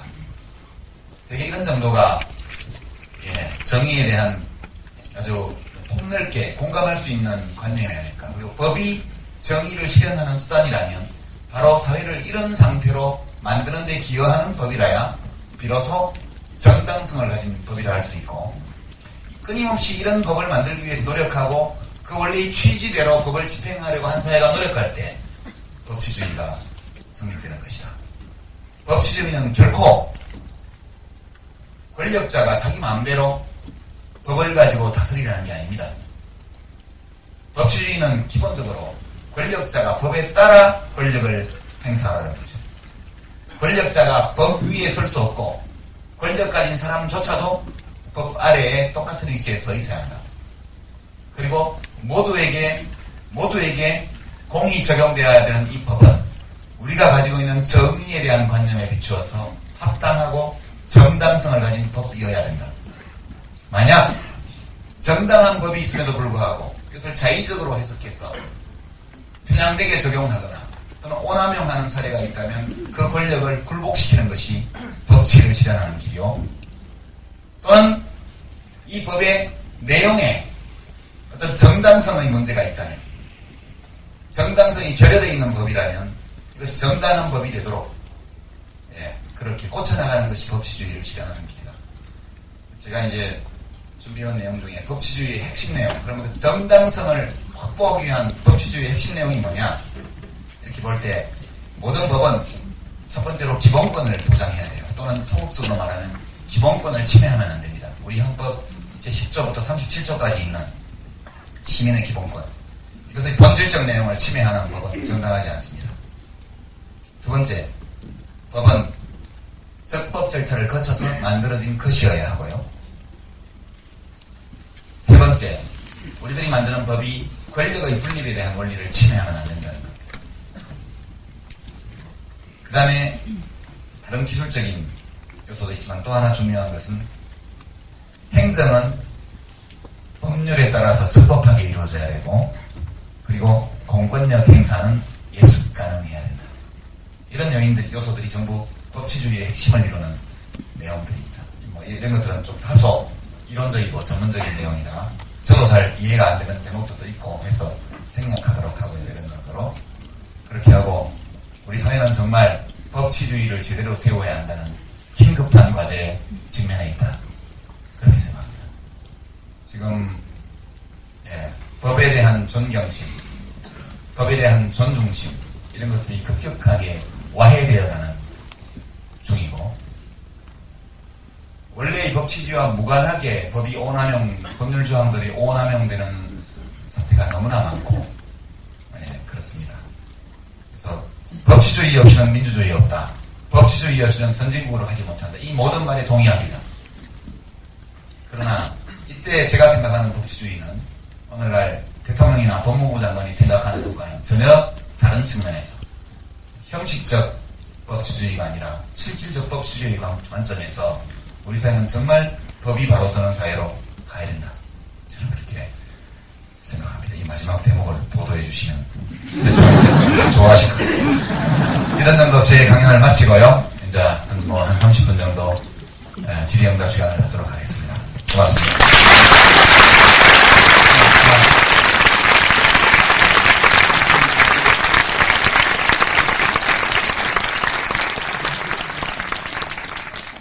네, 유시민 장관님 너무 말씀 잘하시죠? 너무 재밌게 어려운 내용이 머리에 쏙쏙 들어오는 것 같아요. 저희 교수님들 이렇게 말씀해 주셨으면 정말 혹시 교수님 안 오셨어요? 네, 어쨌든 저희가 미리 질문지를 나눠드렸어요. 사람들이 많이 오실 것 같아서. 근데 지금 복도까지 꽉 들어차가지고 질문지를 걷기가 어려운 상황이기 때문에 강연 들으면서 궁금하신 걸 적으신 질문지 뒤에서 앞으로 전달해 주시는 방법으로 좀 했으면 좋겠고요. 혹시 질문지 못 받으신 분들은 자기가 가지고 계신 그 종이 쪽지를 좀 찢어가지고 질문을 적어주시면 감사하겠고요. 예, 그리고 질문지를 앞으로 좀 넘겨주세요. 없으면 말고. 장관님께 직접 진짜 질문하고 싶다. 뭐 장관님께서 내년에 또 이 자리에 오시겠지만 네, 직접 질문하고 싶다 하시는 분은 손을 들어서 나중에 질문 끝나고 질문해 주시기 바랍니다. 그리고 저희가 책을 유시민 장관님이 쓰신 책을 좀 몇 개 샀는데요. 세 권 샀는데 유시민 장관님께서 질문 중에 마음에 드시는 질문을 고르셔서 그 친필 사인하신 책을 이렇게 증정하는 세 분 기회를 갖도록 하겠습니다.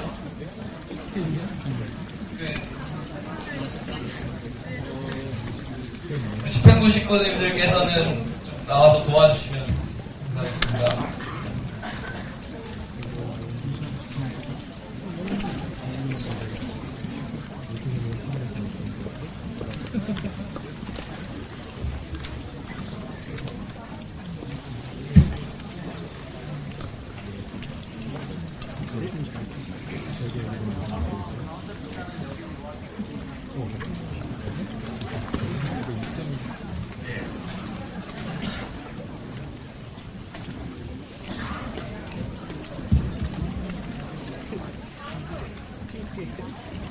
예, 얼른 주십시오. 제가 신중하게 검토해서 제 마음대로 골라서 답하겠습니다.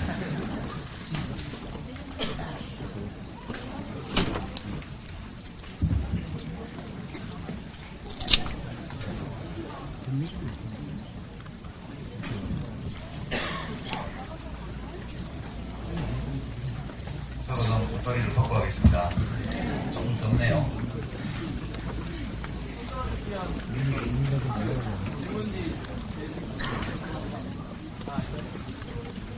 예, 적당히 주시죠. 이거 짧은 시간에 못 보는데.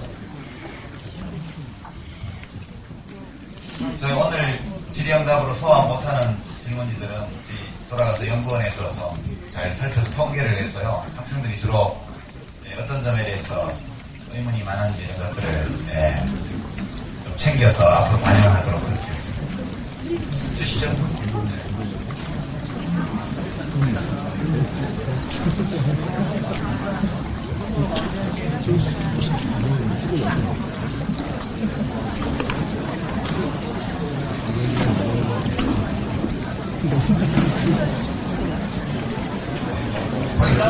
이렇게 많이 주면 어떻게 하라고?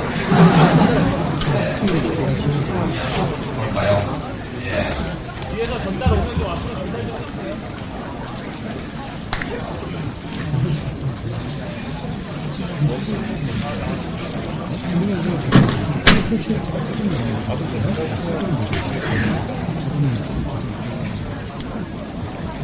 아니요, 지금.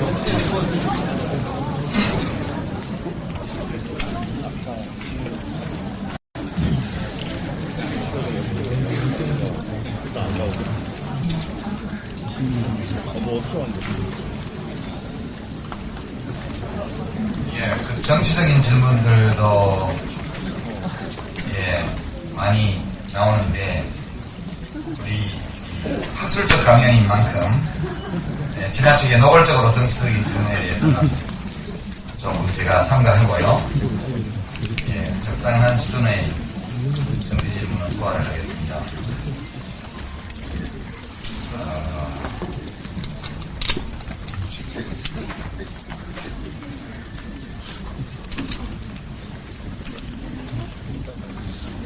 하필 공기 접었어.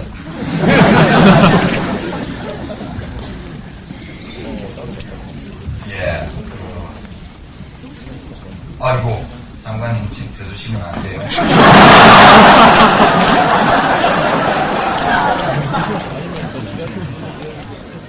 예. 누군지 알아야 드리지. 요즘 대물 드라마 때문에 그 얘기도 많이 나오네요. 예. 먼저, 아주 개인적인 질문이라고 생각하는데요. 지나친 소신, 타협하지 않으려 하면 정치가로서 약점이라고 하는 말이 있는데, 정치가로서 어느 정도 자세가 바람직하다고 생각하십니까?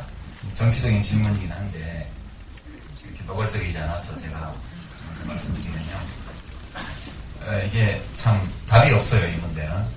답이 없고, 저는 타협을 굉장히 잘합니다, 사실은. 진짜. 그런데, 소신을 분명히 밝히는 것하고 타협을 하는 것은 양립할 수 있는 문제라고 저는 생각해요. 자기 소신을 분명히 하면서도 타협할 수 있죠. 근데 이게 이제 아마 제가 2003년도에 처음 출마를 해서 국회의원이 되고 나서 5년간 국회의원을 했는데 쭉 여당만 했거든요. 장관도 그중에 1년 반 정도 하고. 근데 그 과정에서 뭐랄까요, 좀 정치를 길게 이렇게 해야겠다 생각하고 어떤 목표도 좀 가지고 이렇게 이제 친구를 많이 만들고 이런 식의 정치를 했으면 오늘날 이런 질문을 받을 필요가 없을 텐데, 저는 그 당시에 딱 대통령 퇴임 때까지만 정치하고 그만해야지라는 결심을 계속 가지고 있는 상황이라서, 그러다 보니까 좀 지나친 점들이 많이 있었죠. 생각해보면 굳이 그렇게 할 필요 없었는데 또는 좀 다르게 하는 게 옳았는데 그런 문제 때문에 제가 타협을 잘 하지 않는 사람인 것처럼 이렇게 많이들 생각하시는데요. 타협 잘합니다. 앞으로 보여드리겠습니다.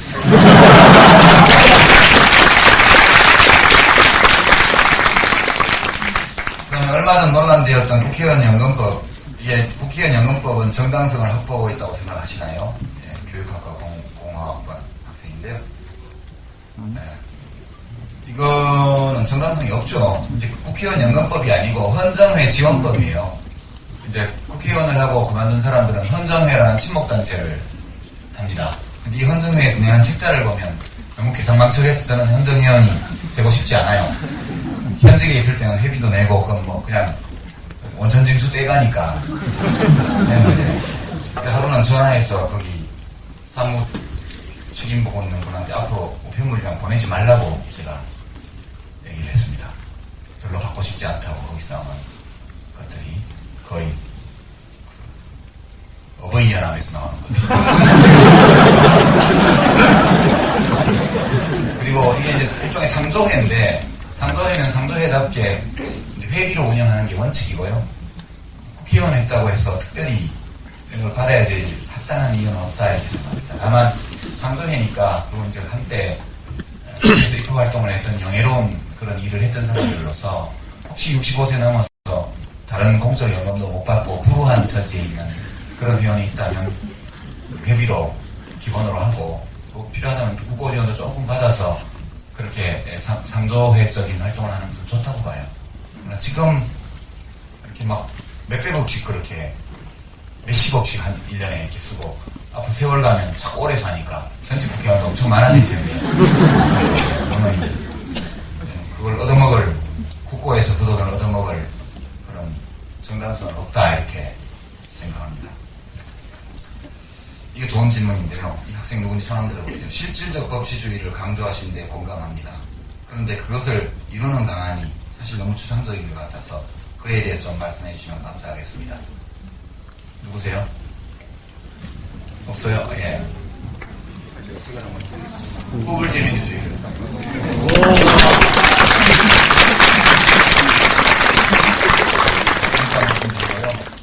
제가 이거 다 검토를 못하니까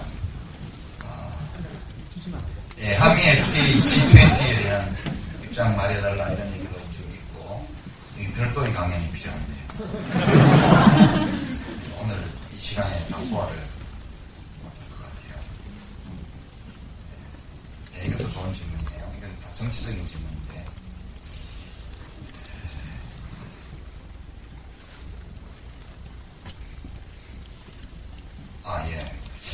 참 민감하네요 질문들이.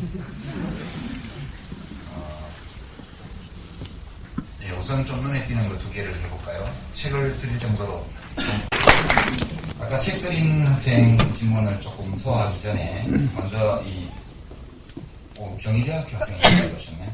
학교가 가까우니까 그죠? 학교 간의 교류도 앞으로 많이 하시기 바랍니다. 한미 FTA 재협상과 G20에 관한 입장을 얘기해 주세요. 통화 수업, PSI, 선언함 등등으로 미국에 너무 많은 빚을 진 게 아니냐 이런 문제가 지금 들어있는데요.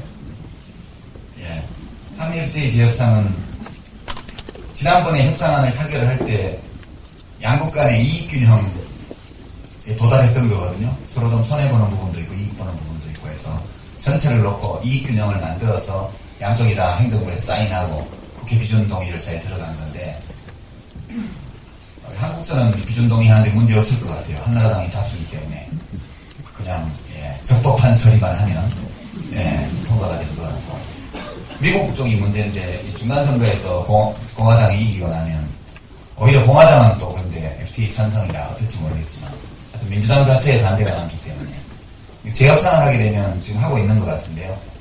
지난번에 이루어졌던 이익균형보다 더 우리 쪽 국익에 가까운 이익균형이 새로 만들어질 리는 없죠. 그러니까 미국 쪽 이익에 더 가까운 이익균형에 도달할 가능성이 많은데요. 이건 손해니까 지금 거를 고수하는 게 낫죠.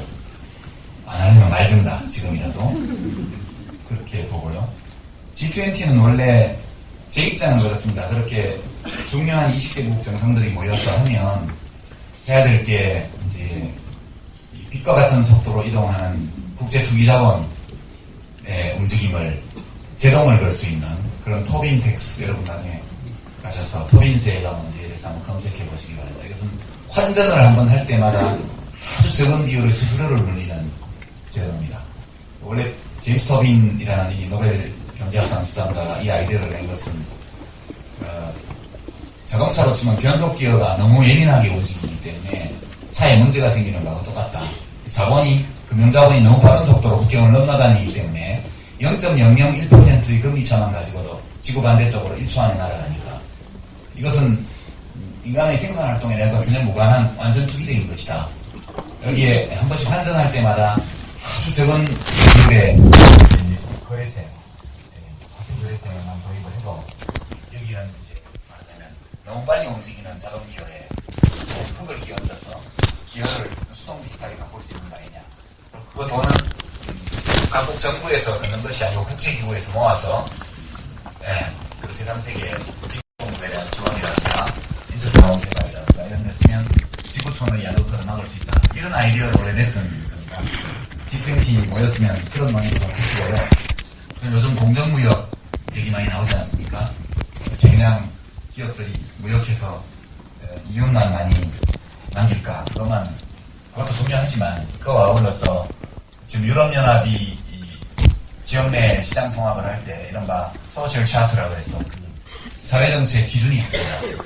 그 연내 교역에 관한 그것을 준용하는 공정무역에 관한 규칙을 좀 확립한다든가 이런 것들이 20개국 정상이 해야 될 일인데 지금 보면 이 미국 쪽이 대규모의 재정 적자 또 대규모의 이 무역 적자 경상수지 적자를 메꾸기 위해서 달러를 막 찍어대고 있는데 이제 이 문제 가지고 쌍방간에 무슨 무역 적자 해소 이런 문제 가지고 지금 강대국들끼리 다투고 있는 양상으로 갑니다. 그래서 매우 바람직하지 못한 사태 전개라고 보고요. 지금까지 분위기로 보면 코엑스 주변의 상인들 장사만 못하게 하지 별로 대한민국에 부가가치 생길 것 같지는 않습니다. 그런 정도 말씀드리고요.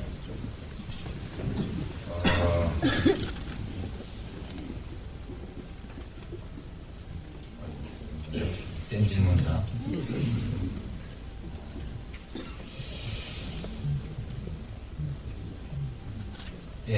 아까 실질적 법치주의를 이루기 위한 방법, 그거에 대해서 좀 말씀드리고 두 가지 질문 정도 더 상을 드리죠. 이거 이제 굉장히 어렵습니다. 어려운 일이고 한순간에 되는 것도 아니고 정권이 바뀌었다고 또 금방 되는 것도 아니라고 저는 생각합니다. 제가 여러분들에게 여러분들보다 지금 대학생들보다 아버지 세대인데요. 한 30년 정도 제가 78년도에 대학에 입학했으니까 지금 일하는 데보다 32년 앞이죠. 그러니까 딱 지금 대학생들이 이제 딸 나이입니다. 제 딸도 대학생이니까. 근데 제가 여러분 나이 때는 정말 독재 타도가 꿈이었어요. 물론 이제 공부할 때는 마르크스주의도 공부하고 혁명이론도 공부하고 다 했지만 그래도 이 독재만 사라지면 사회가 너무너무 좋아질 것 같다는 생각이 많이 들었죠. 거기 한 10년 정도를 개인적으로 투자를 했습니다. 그리고 이제 민주화가 되기 시작했는데 되어놓고 보니까 또 그것이 모든 문제를 해결하는 길은 아니었더라고요. 세상은 얼굴이 참 여러 개 있구나. 우리가 바꾸고자 노력했던 그 한 측면, 그것이 세상의 전부는 아니었구나. 이런 생각을 합니다. 그리고 전국적으로 보면 결국 한 사회의 수준, 역량이라는 것은 그 사회를 구성하는 시민 개개인의 수준과 역량에 좌우된다.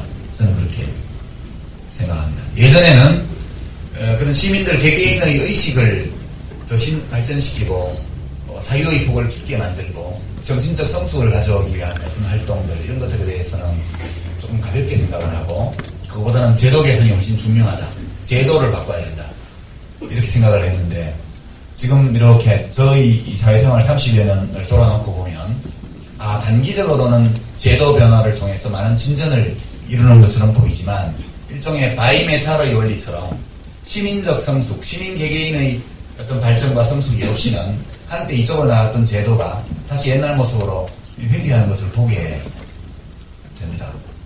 그런 점을 많이 느끼고 있고요. 시간이 많이 걸리는 일이고 일단은 이제 정치적인 면에서는 이 형식적 법치주의를 법치의 전부로 착각하면서 그 안에서 자기 이익을 도모하는 일을 국익을 도모하는 것으로 착각하는 이런 정치 세력으로부터 권력을 박탈하는 것이 먼저다 이렇게 생각하죠. 근데 이제 그 대신 권력을 잡을 사람들이 그럼 또 그와 얼마나 다르냐 이렇게 말할 수도 있겠지만 좀은 나을 것이다 저는 그렇게 생각합니다. 그리고 이제 만약 많은 국민들이 이렇게 생각한다면 한 2년 후에는 그와 같은 변화가 오게 될 것이라고 보고요. 지금 국민들은 그런 걸 많이 원하는 것 같습니다. 그러니까 정권 교체를 원하는 여론이 갈수록 높아지는데 이것이 단순히 법치주의의 문제만은 아니겠지만 이 정부가 법을 함부로 오남용하고 법 위에 군림하고 법을 가지고 우리의 기본권을 탄압하고 국민을 무시한다. 그리고 능력도 별로 없다. 잘 살게 해주겠다 이렇게 했는데 실제 잘 살게 해주지도 못했고 이런 인식이 계속 확대되어 가고 있기 때문에 정당과 이제 정치인들이 앞으로 국민들이 쉽게 교체를 선택할 수 있도록 이렇게 잘 설계해서 진영을 갖추고 이렇게 선거를 한다면 2012년 총선과 대선에서 권력의 재교체가 일어날 수 있다 이렇게 봅니다. 다시 한번 권력이 교체된다면 10년 했다가 또 이제 5년 야당 벤치에 있었던 사람들이니까 좀 더 잘하겠죠 뭐. 근데 한나라당이 하는 거 보니까 예전보다 잘하는 것 같지 않은데 또 야당도 그럴라나 모르겠어요. 그러나 이제 국민들의 생각, 역량이 계속 커지고 있기 때문에 다음번에는 좀 더 나으리라고 보고요. 그런 예컨대 비정규직법 같은 경우가 정당성이 아직 부족한 법이거든요.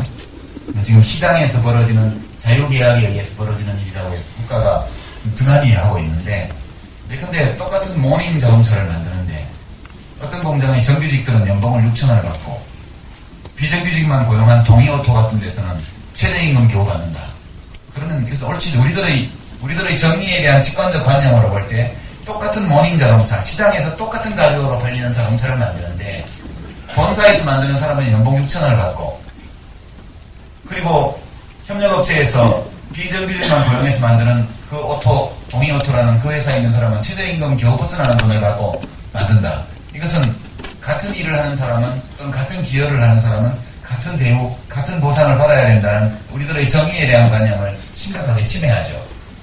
이런 것들을 바로잡아야죠. 만약 지금의 법이 이런 사태를 방치하고 조장하는 측면이 있다면 이것은 정당성이 결여된 법이라고 또는 정당성이 부족한 법이라고 할 수 있습니다.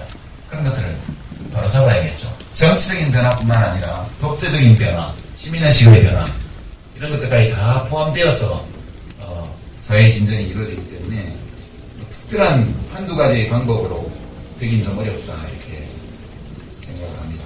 시간이 많이 아직은 좀 더 있구나. 사인도 해야 돼서 많이 하나 원하실지 모르니까.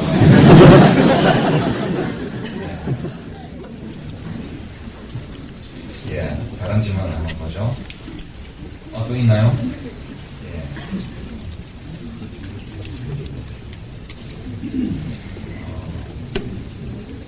예, 그건 다 치워주시고, 일단.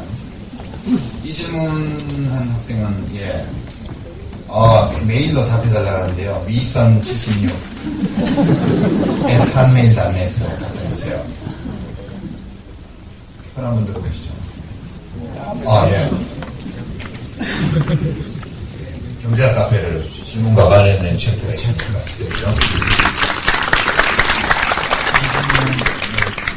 죠 법이 정의를 실현하는 것이고 정의가 소외받거나 가지지 못한 자에 대한 적극적 배려라고 한다면 질문이 이렇습니다. 의료민영화는 정의를 실현하는 것보다는 삼성생명 같은 보험사 등을 배불리는 일인 것 같습니다. 반면에 의료의 공공성과 접근성은 떨어진다고 생각하고요. 전 보건복지부 장관으로 있었을 때 의료민영화를 추진하셨는데 정의의 측면에 봤을 때 그 이유는 무엇입니까? 좋은 질문입니다. 사실관계가 좀 어긋나서 그렇지. 근데 중요한 문제라 우선 정의를 소외받거나 가지지 못한 자에 대한 적극적 배려라고 정의의 한 측면을 규정하신 것은 이것이 정의와 관련된 전면적인 것은 아니라 할지라도 중요한 구성 요소라고 생각해서 좋은 생각이라고 보고요. 이제 의료민영화는 여기 지적이 맞다고 생각해요. 의료민영화는. 그럼 이제 제가 복지부 장관으로 있을 때 의료민영화를 추진했다. 우선 이제 사실이 아니기 때문에 우선 제가 좀 몇 가지 말씀을 드리겠습니다. 매우 중요한 정책적인 분야인데요. 여러분은 값을 돈으로 매길 수 있다고 생각합니까? 못 매긴다고 생각해요? 그럼 호프만식 계산으로 교통사고 났을 때 사망자한테 주는 보상금은 뭐예요? 실제로 돈으로 매기고 있잖아요. 한 사람의 목숨은 우주와 같다. 한 사람은 소우주다. 이렇게 얘기하는데, 우주의 값을 돈으로 매겼잖아요. 그렇죠. 여러분, 붕괴하십니까? 그거에 대해서? 그렇지 않죠. 사람들은 더 많은 액수를 인정받으려고 보험회사하고 소송을 합니다. 통계학적으로 목숨값은 주어져 있습니다. 근데 아프리카나 이런데 가난한 나라의 주민들의 목숨값은요, 미국이나 유럽 부자 나라의 국민의 목숨값보다 훨씬 적어요. 사람의 생명을 돈으로 따질 수 없다고 그러지만 실제 사람들은 그걸 따지면서 살고 있습니다. 그렇죠. 근데 여러분에게 만약에 이렇게 묻는다면 여러분은 얼마를 받고 죽을 의향이 있습니까? 또는 여러분이 잘 알고 있는 아주 친한 친구 또는 남친, 여친의 목숨을 돈으로 따져서 100억 원을 줄 테니까 네 여친을 데리고 내가 안드로메다로 가버리겠다. 그렇게 할 남자가 있을 수도 있죠. 진짜 사랑하지 않는다면. 이게 우리가 가지고 있는 도덕적 딜레마인데요. 실제 사람의 목숨값을 돈으로 환산합니다. 근데 그것은 통계적인 목숨값이죠. 구체적인 한 자연인, 그 사람의 목숨값을 돈으로 환산하라고 못합니다. 그것은 우리의 도덕관념과 맞지 않아요. 우리가 어떤 사람들의 목숨값을 따질 때 호프만 식으로 계산한다 하려면 그 사람의 사망으로 인해서 상실되게 될 생애소득, 그죠? 그 다음에 이제 그 사람의 사망으로 인해서 가족들이 받게 된 스트레스에 대한 위자료 등등 것을 따져서 그 사람 목숨값을 매겨요. 그것은 통계적으로 매겨놓은 목숨값이고 어떤 사람이 그 통계에 들어가면 돈을 받게 되는 거예요. 그러나 어떤 자연인 한 사람의 목숨을 돈으로 따져서 거래하거나 하는 것은 우리들의 도덕관념은 불가능합니다. 근데 이제 의료 분야에 가면 이것이 이제 생명을 다루는 일이 되기 때문에 실제 이런 딜레마에 봉착하는 경우가 굉장히 많아요. 근데 우리나라에서 혈우병에 걸린 어떤 사람이 국가 지원을 받아서 계속 3일에 한 번씩 혈액 투석을 하는데 1년에 한 15억 정도 씁니다. 그분이 앞으로 10년을 산다면 150억 정도의 국가 재정을 쓰고 죽게 될 겁니다. 그것에 대해서 국가를 비난하는 사람이 아무도 없습니다. 왜냐하면 그 주민등록번호까지 가고 있는 그 혈우병 환자의 구체적 자연인의 목숨이 걸린 문제이기 때문에 국가 지원을 끊으면 그 사람 그냥 죽거든요. 죽게 둘 수 없기 때문에 무한정의 돈을 쓰고 있습니다. 이때 우리 국가의 행동을 보면 자선의 천사와 같습니다. 그러나 도로 상황을 조금만 개선하거나 또는 자동차의 안전 기준에 대해서 자동차 회사가 조금 더 비용이 들 수 있는 그런 규제를 강화할 경우에 통계학적으로 1년에 100명의 목숨을 살릴 수 있다 할지라도 그거 안 해요. 날마다 돈과 생명을 바꾸고 있습니다. 우리가 살고 있는 이 사회는 이렇게 모순되는 사회예요. 인간의 행동은 일관된 원칙이 있는 것처럼 보이지만 때로 그 원칙들이 서로 상충하기 때문에 단면을 끊어놓고 보면 도저히 한 사회에서 하고 있는 일이라고는 믿을 수 없을 정도로 상충하는 원칙에 따라서 일을 하고 있습니다. 그게 인간이에요. 이게 의료민영화라는 것은 이런 겁니다. 이 의료민영화의 문제는 의료 분야의 문제이기 이전에 우리 사회의 신뢰의 문제라고 저는 생각합니다. 얼마 전에도 그런 조사 결과가 나왔는데 소셜 캐피탈 조사, 그러니까 사회적 자본에 대한 조사 이거 보면 10점 만점 완전 신뢰 10점, 완전 불신 빵점이라고 할 경우에요. 길 가다고 연이 만나는 사람에 대한 신뢰도 얼마쯤 될 것 같습니까? 10점 만점에 네? 몇 점? 3점. 예, 제가 본 데이터들은 대부분 4점 근처에 있는 것 같습니다. 4점 길 가다고 연이 만나는 사람의 말을 신뢰하는 수준이 4.0 수준이면 그닥 낮진 않아요. 모르는 사람인데 대통령이나 장관의 신뢰도가 얼마 될 것 같아요. 국회의원의 신뢰도요, 검사들에 대한 신뢰도, 신문 기자에 대한 신뢰도. 그 중에서 한 개라도 4.0보다 높은 게 있을까요? 유감스럽게도 없습니다. 우리 대한민국 국민들은요, 신문 보도보다 길다는 사람 말을 하다가 대통령의 말보다 모르는 사람의 말을 듣고 있고요.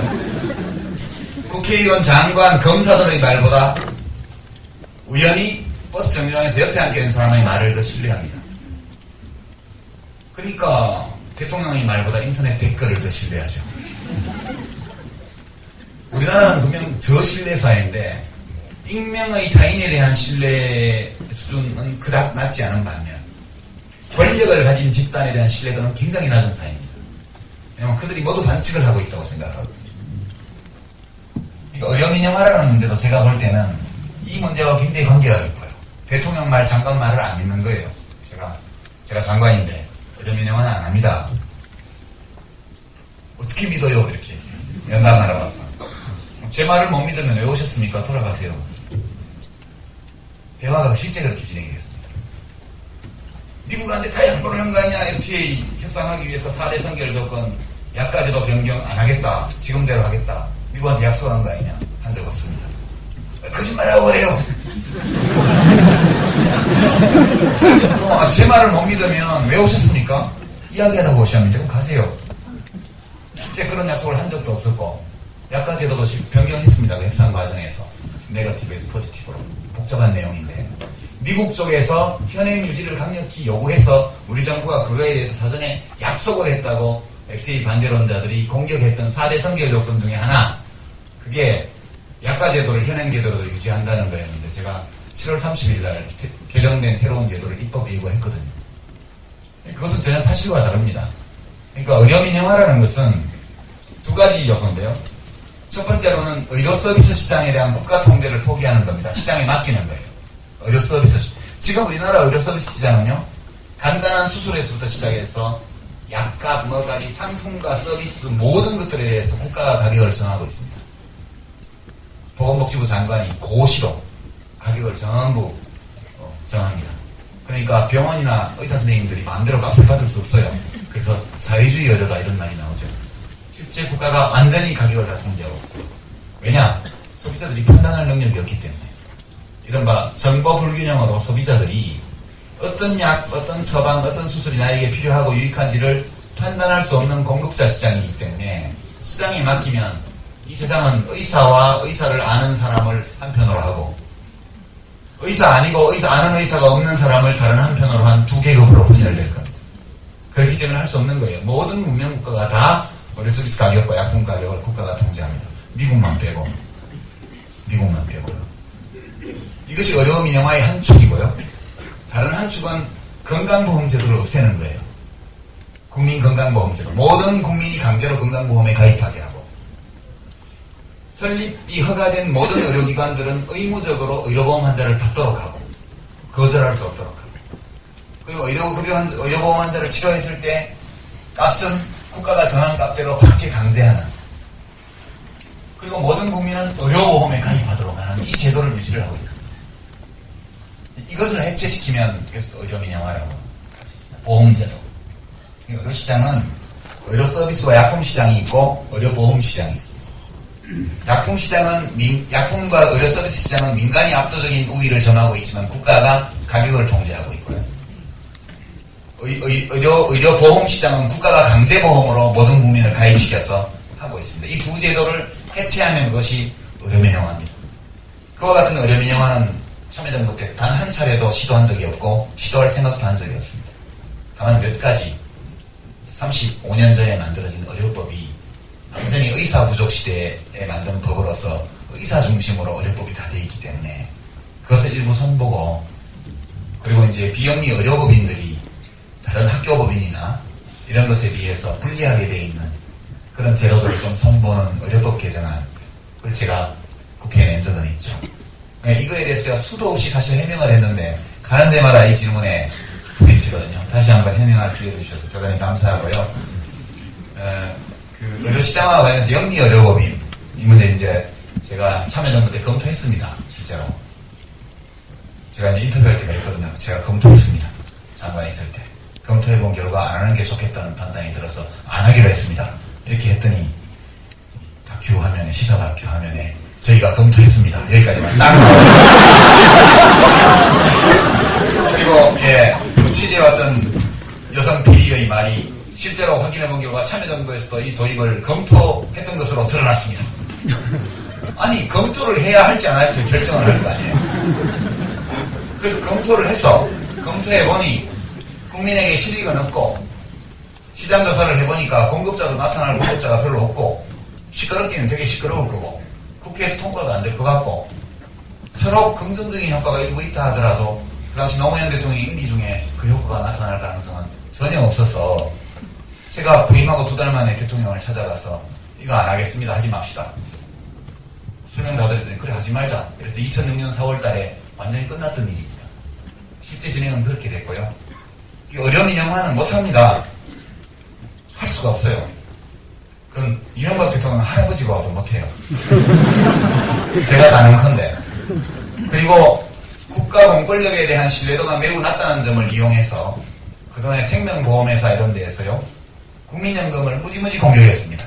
저거 부도난다, 못 받는다, 뭐 해가지고 국민연금 막 원성이 자자하고 그 대신 생명보험 들으라 이렇게 했잖아요.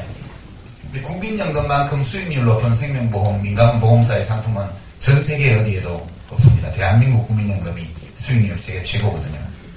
진짜로.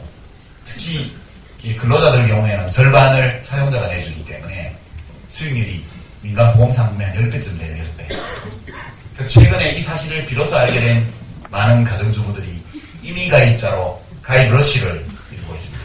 아무리 알아봐도 연리 3%, 4%짜리도 확실한 게 없는데 이 상품은 연리로 따져서 10%도 넘어.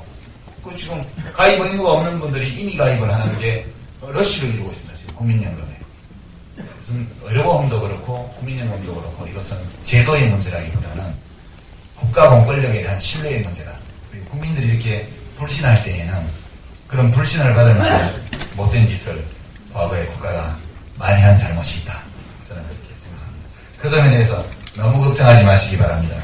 다시 말씀드리지만 이명박 대통령보다 컴퓨터 달린 불도저라고 그러는데 컴퓨터 없는 불도저가 와도 그건 못해요.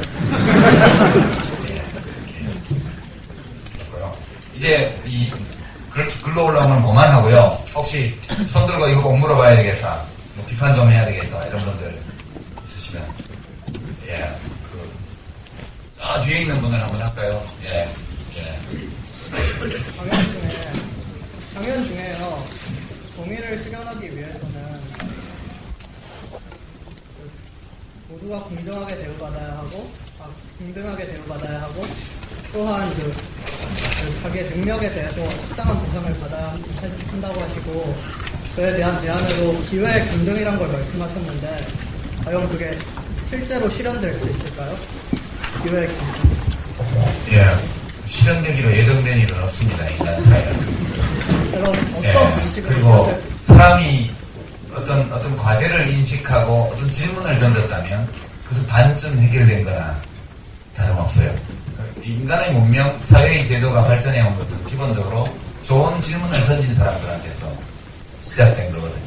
우리가 이 공정성의 문제 또는 정의의 문제에 대해서 이미 수천 년 동안의 의문을 갖고 질문을 하면서 살아왔기 때문에 이 점에 관해서는 지속적으로 더 넓고 깊게 정의가 실현되는 방향으로 문명이 나아갈 것이다. 이 점에 대해서는 저는 추호도 의심치 않습니다. 혹시 우리나라의 미래가 불투명해 보이고 정의가 뒷밟히고 문명이 뒤돌아가는 것 같다는 그런 어떤 과장된 어떤 두려움 이런 것을 느끼시는 분들은 100년 전의 한반도, 50년 전의 대한민국 또는 20년, 30년 전의 대한민국과 지금을 한번 비교해 보시기 바랍니다. 얼마나 많은 변화가 있었는지요. 여기 여학생들이 많이 계신데 여러분들의 할머니들은 집에 돈이 많은 집들도 소학교도 못 가는 할머니가 많아요. 왜냐? 그 할머니의 할아버지가 말씀하시기를 기준년들 공부시켜봐야 시집가서 친정에 글질이나 하지 쓸데없다. 이렇게 해서 학교를 안 보냈거든요. 얼마나 많은 여성들의 재능이 사장되었겠습니까? 그러니까 지금 불과 50년도 안 된 이 짧은 기간에 남녀를 불문하고 모든 학생들이 다 공부를 할 수 있죠. 그죠? 그리고 100년 전에 이 땅에서는 긴 머리카락 그 상투처럼 거 잘라라 그랬다고 내 목을 자를지언정 머리카락은 못 자른다. 이렇게 하던 시대입니다. 산업공상의 구분이 있었고, 예, 도축장 하는 분들, 뭐 옹기 굽는 분들, 이런 분들이 천민 대우를 받을 때 아닙니까? 아무나 반말하고, 지금은 예, 훌륭한 한우 사업자가 되시고, 또 도예가로 대접하지 않습니까? 이런 신분제도의 철부에서 오는 인간의 해방, 자유. 100년 전과 지금을 비교하면, 예, 이것은 하늘과 땅 차이고요. 인류 역사에서 100년 동안에 이런 급격한 변화가 일어난 적은 한 번도 없고, 이런 과거로 치면 약 1000년, 2000년에 일어난 변화만큼의 빠른 큰 폭의 변화가 지난 100년 동안에 이 한반도에서 진행이 되었습니다. 문명의 발전에 대해서, 역사의 진보에 대해서 저는 단 한순간도 의심하지 않습니다. 매번 우리 인간의 시간에 대한 인지 능력이 제한이 있기 때문에, 늘 현재에 사는 존재이기 때문에, 우리가 짧은, 그리 길지 않았던 과거, 그리고 예측 가능한 어떤 가까운 미래, 이것만 주로 생각하기 때문이죠. 그런 생활상의 시간 제약을 벗어나서 조금만 역사의 시간 속으로 우리들이 시야를 돌려보면, 예, 인간은 자기가 제기한 질문에 대해서는 언제나 그것을 해결하는 방향으로 움직여왔다는 것을 알 수 있습니다. 유일한 예외가 지금 지구온난화에 관한 거라고 저는 생각해요. 예, 유일한 예외가 지구온난화에 관한 건데, 이 문제는 우리가 문제를 아직도 충분히 인지하고 있지 못하기 때문에 위험한 것이지, 만약 우리가 문제를 더 정확히 과학적으로 이 온난화의 문제에 대해서 원인과 예측되는 결과, 우리들의 행위가 그에 미치는 영향 등등에 대해서 보다 더 분명하게 우리가 인지한다면 그 문제도 해결할 수 있다고 봅니다. 우리가 인지 못하는 문제가 무서운 것이지, 우리가 알고 있는 문제는 전혀 우리를 위협하지 않는다. 네, 그렇게 생각합니다. 대한민국도 잘 될 거고요. 네, 잘못될 리가 없습니다. 네, 그렇게 말씀드리죠. 갑자기 이렇게 개성있게 지금 장갑을 끼고 계신 분들 감사합니다. 공팔학과 전기전자공학과 서상이라고 합니다. 드리고 싶은 질문이 정의사회를 실현하는 세 가지 방안에 대해서 말씀해 주셨는데요. 그 세 가지 방안을 이루는 데 있어서 인간의 기본적으로 누구나 가지고 있는 정의감에 대해서 말씀을 하셨습니다. 그런데 제가 생각하기에는 그 정의감이라는 게 때로는 포장되어질 수 있다고 생각합니다. 그러니까 정의감이 위배되었을 경우에는 기분이 나쁘지만, 기분이 나쁘다고 해서 전부 다 정의감에 위배된다라고 할 수 없기 때문에, 그렇기 때문에 저희로서는 그 법에 대한 정의의 실현 혹은 정의에 의한 법의 실현을 논할 때 어떻게 보면 닭이 먼저냐 달걀이 먼저냐라는 문제 같은 건데, 만약 저에게 달걀이나 닭을 주고서 이렇게 새로운 조류를 만들려고 했을 때 제가 달걀을 쓰던 닭을 쓰던 어떤 것이든 빠르고 가장 값싼 걸 선택할 것 같거든요. 그렇기 때문에 아까 말씀하셨듯이 그냥 내버려 두면 어떻게든 정의사회가 보다 오른쪽으로 나갈 것이다 라고 하셨는데, 저라면 내버려 두는 것이 아니라 뭔가 수단을 하나 더 동원을 해서 보다 빠르게 그 정의사회를 실현할 수 있었으면 하는 바람입니다. 혹시 그런 방안에 대해서 혹시 저희가 생각해 보신 게 있다면 저희에게 알려주실 수 있지 않을까요? 예, 조금 제가 표현을 잘못했던 것 같은데, 내버려둬서 저절로 해결되는 문제는 없습니다. 각 개인의 입장에서 보면 내버려둬서 해결되는 문제가 있을 수 있지만, 사회 전체의 견지에서 보면 어떤 문제가 해결된다는 것은 반드시 누군가가 노력했기 때문이에요. 나의 노력 없이 세상의 진보가 이루어지는 경우는 있지만, 누구의 노력도 없이, 누구의 희생도 없이, 누구의 헌신도 없이 사회적 진보가 이루어진다는 것은 불가능한 일입니다.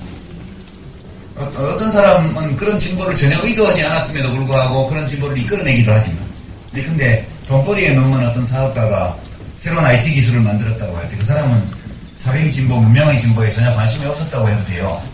그러나 그가 만든, 혹은 그녀가 만든 어떤 기술적 진보가 사람들 사이의 소통을 엄청나게 원활하게 해줬다. 근데 요하네스 구텐베르크라는 이 금속 활자를 만든 유럽인, 최초의 유럽인, 세계 최초는 아니죠. 금속 활자를 만든 최초의 유럽인 이 과학자였느냐? 그렇지 않습니다. 이 사람 상업가입니다. 비즈니스맨. 왜 금속 활자를 만들었느냐? 돈 벌려고요.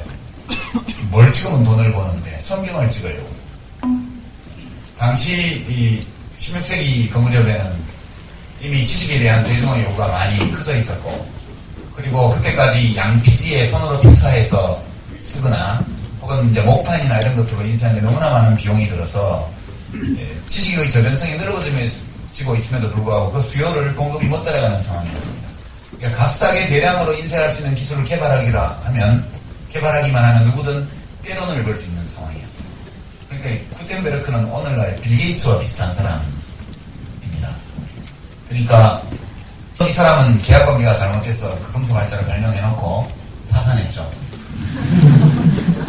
네, 제가 유학했던 마인츠 대학이 마인츠시가 그 구텐베르크가 사업장이 든 곳입니다. 거기가 포도주 산지로 유명한 곳인데요. 라인가우 지방이라고 해서 독일 와인 중에 리슬링 와인 좋아하는 분들 아실 거예요. 리슬링 드라이 맛있는 와인인데요. 포도주 그 주산지입니다. 그러니까 그 금속활자 인쇄기 프레스는 그 양조장에서 포도즙을 딸 때 쓰는 그 기계를 이용해서 프레스기를 만들었고요.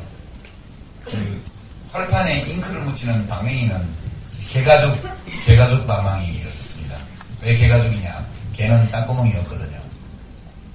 그러니까 그래서 더우면 하는 이유가 더울 때 이걸 발산할 수 있는 혓바닥밖에 없어요. 그러니까 더우면 개가 벌떡거리는 거거든요. 개가죽은 땅구멍이 없습니다. 그래서 잉크를 안으로 스며들지 않게 묻혀서 바르려면 개가죽 그런 것도 있고 한데 이 사람은 여하튼 계약관계가 뭐 잘못돼가지고 파산했습니다. 사업권을 딴 사람한테 다 뺏기죠. 돈은 딴 사람이 다 봅니다. 그리고 이제 루터의 종교개혁이 일어나고 농민전쟁이 일어났습니다. 루터가 보름스라고 거기서 100km 떨어진 동네의 친구였는데요. 면죄부를 처음 팔기 시작한 게 마인츠 대성당입니다. 그 붉은색 사암으로 지어진 별로 화려하지 않은 성당인데 그것을 딴 데서 구해서 라인강을 타고 배로 싣고 와서 짓는데 돈이 너무 많이 들어서 면죄부를 팔기 시작한 거거든요. 그래서 100km 되는 거리를 말을 타고 와서 루터가 마인츠 성당 정문에다가 98개 정도 반박문을 딱 라틴어로 딱 붙이고 도망갔죠. 마나임으로 도망가서 숨어 있었습니다. 근데 누가 그걸 보거나 책상에 떼다가서 독일말로 번역한 다음에 금속 활자로 찍어서 돌려버립니다. 예, 그렇게 되면서 가톨릭에 대한 대규모의 반란이 일어나고 그 독일 남서부 지역이 농민전쟁의 경랑 속으로 입술려 들어갑니다. 이야기가 번져나가는데요. 요컨대 요하네스 구텐베르크라는 사람은 문명의 진보에 별로 관심이 없었던 사람이에요. 그냥 돈 밝히는 사업가였죠. 하지만 그가 발명해낸 금속 활자가 얼마나 많은 문명의 발전을 가져왔느냐. 그것은 이거 필설로 다 표현하기 어렵죠. 빌 게이츠는 재미있어서 만들지 않았을까요? 예. 그리고 요즘 SNS 또는 핸드폰을 만든 사람들, 이런 사람들도 무슨 문명진보의 서명의식 때문에 했을까요? 단순한 엔지니어로서의 호기심, 과학자로서의 발명력, 또는 돈 벌고 싶은 사업가적 기질, 이런 것들이 뭉쳐져서 그것이 다 만들어졌죠. 그래서 저는 그렇게 생각합니다. 누가 그냥 있어서 되는 것은 아니고요. 정말 작은 제도 하나라도 변화되는 데에는 정말 많은 사람들의 희생과 눈물, 노력, 기여가 있었습니다. 11월 13일이 전 데일리 열사가 분신한 지 40주년이 되는 날인데요.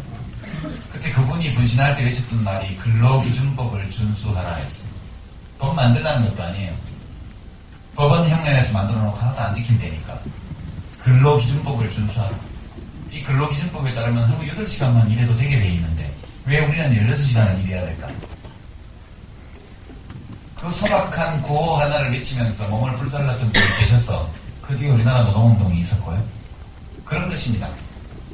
그래서 뭐 누가 무슨 비법을 일러줘서 뭐가 되는 경우보다는 그 간절히 원하는 사람이 많아지고 각자가 그 소망을 가지고 무엇인가 작은 일을 하기 시작하면 그때부터 세상은 예측할 수 없었던 속도로 변하기 마련입니다.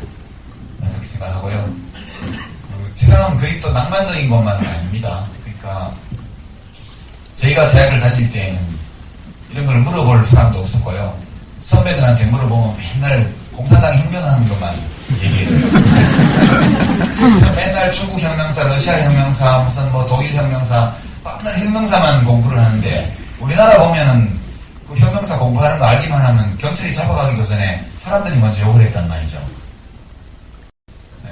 그런 시대에 살면서 우리가 했던 때로는 의미가 있었고 때로는 아무 쓸모 없었던 그 수많은 일들이 누적되어서 그래서 어느 날 민주주의가 이루어지고 그랬던 거라고 저는 생각합니다. 너무 그렇게 우리나라에 대해서 오늘 제가 좀 대통령도 좀 까고 했는데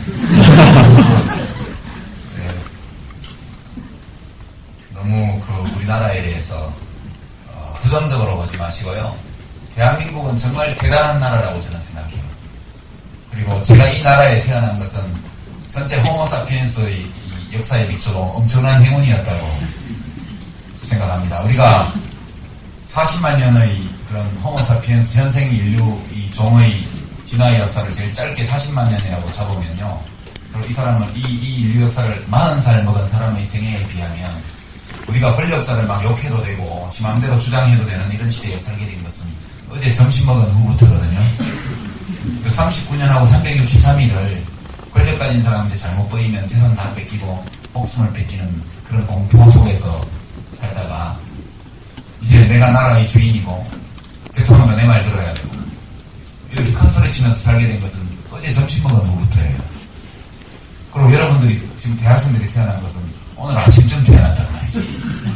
여러분들은 모두 그것도 이 70억 인구가 사는 이 지구 행성에서 저도 의식주와 관련된 기본적인 사항들이 해결되고 길거리에서 아무나 총사 죽이지 않고 칼로 찔러 죽이지 않는 그런 사회에 여러분들이 태어났다는 것은 이 수십만 년의 인류 역사에 비추어 볼 때 행운아 중의 행운아 중세기로 치면 아프리카의 수장의 아들로 태어난 것 훨씬 더 행복한 큰 행운을 타고 태어난 사람들이라고 저는 생각합니다.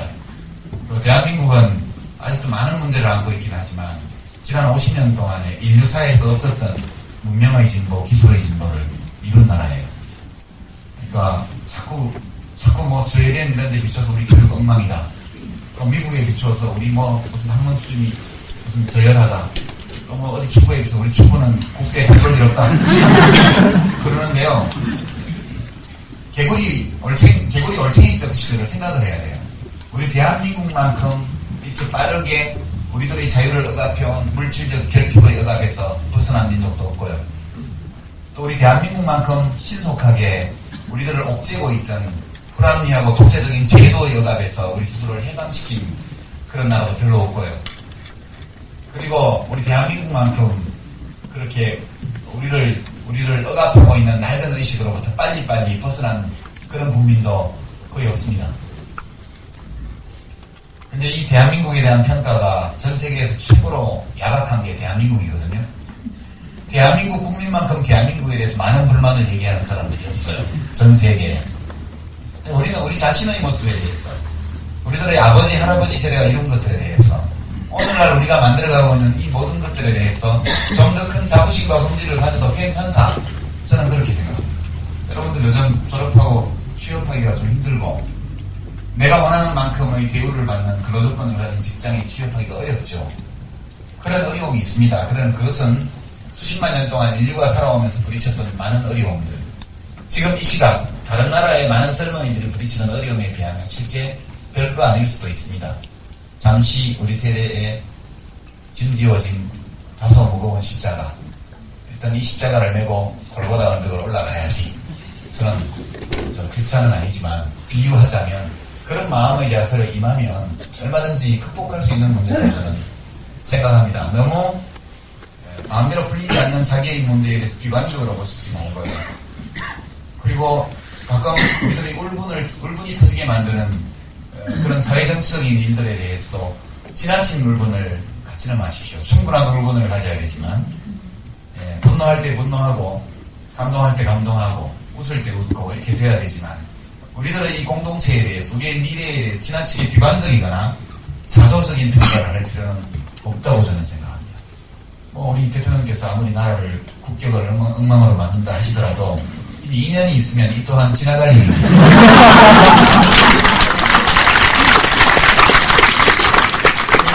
제가 이렇게 대통령을 꼬집어서 웃는다고 해서 그것이 이명박 대통령이 뭘 크게 잘못한다는 증거는 또한 아닙니다.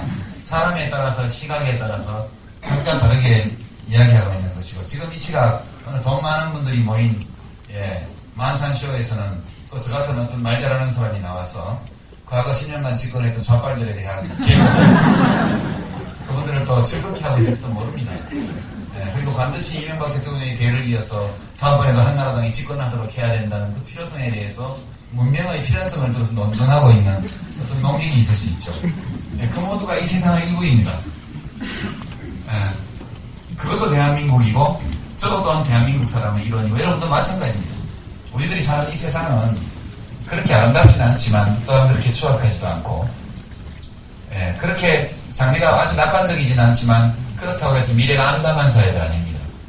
서로 충돌하고 서로 얽힌 많은 것들이 공존하고 있고 때로 우리가 아름답게 여기고 때로는 꼴보기 싫어하는 것들조차도 우리 자신의 일부로 와 있는 것이고 세상에서 벌어지는 많은 나쁜 일들을 보면서 내가 분개할 때 내 마음속으로 가만히 들여다보면 그것이 또한 내 속에 있는 일부라는 것을 여러분들이 발견하시게 될 겁니다. 잘나면 잘난 대로 못나면 못난 대로 우리가 살고 있는 공동체에 대해서 소속감을 느끼시고요. 나름의 자부심, 낙관적 희망 이런 것들을 가지고 개인의 삶과 사회적 삶을 함께 영위하시기 바랍니다. 마지막 남은 시간 거는 이 더운데 장갑을 끼고 질문을 하시는 수고를 하시는 분께 전달하겠습니다.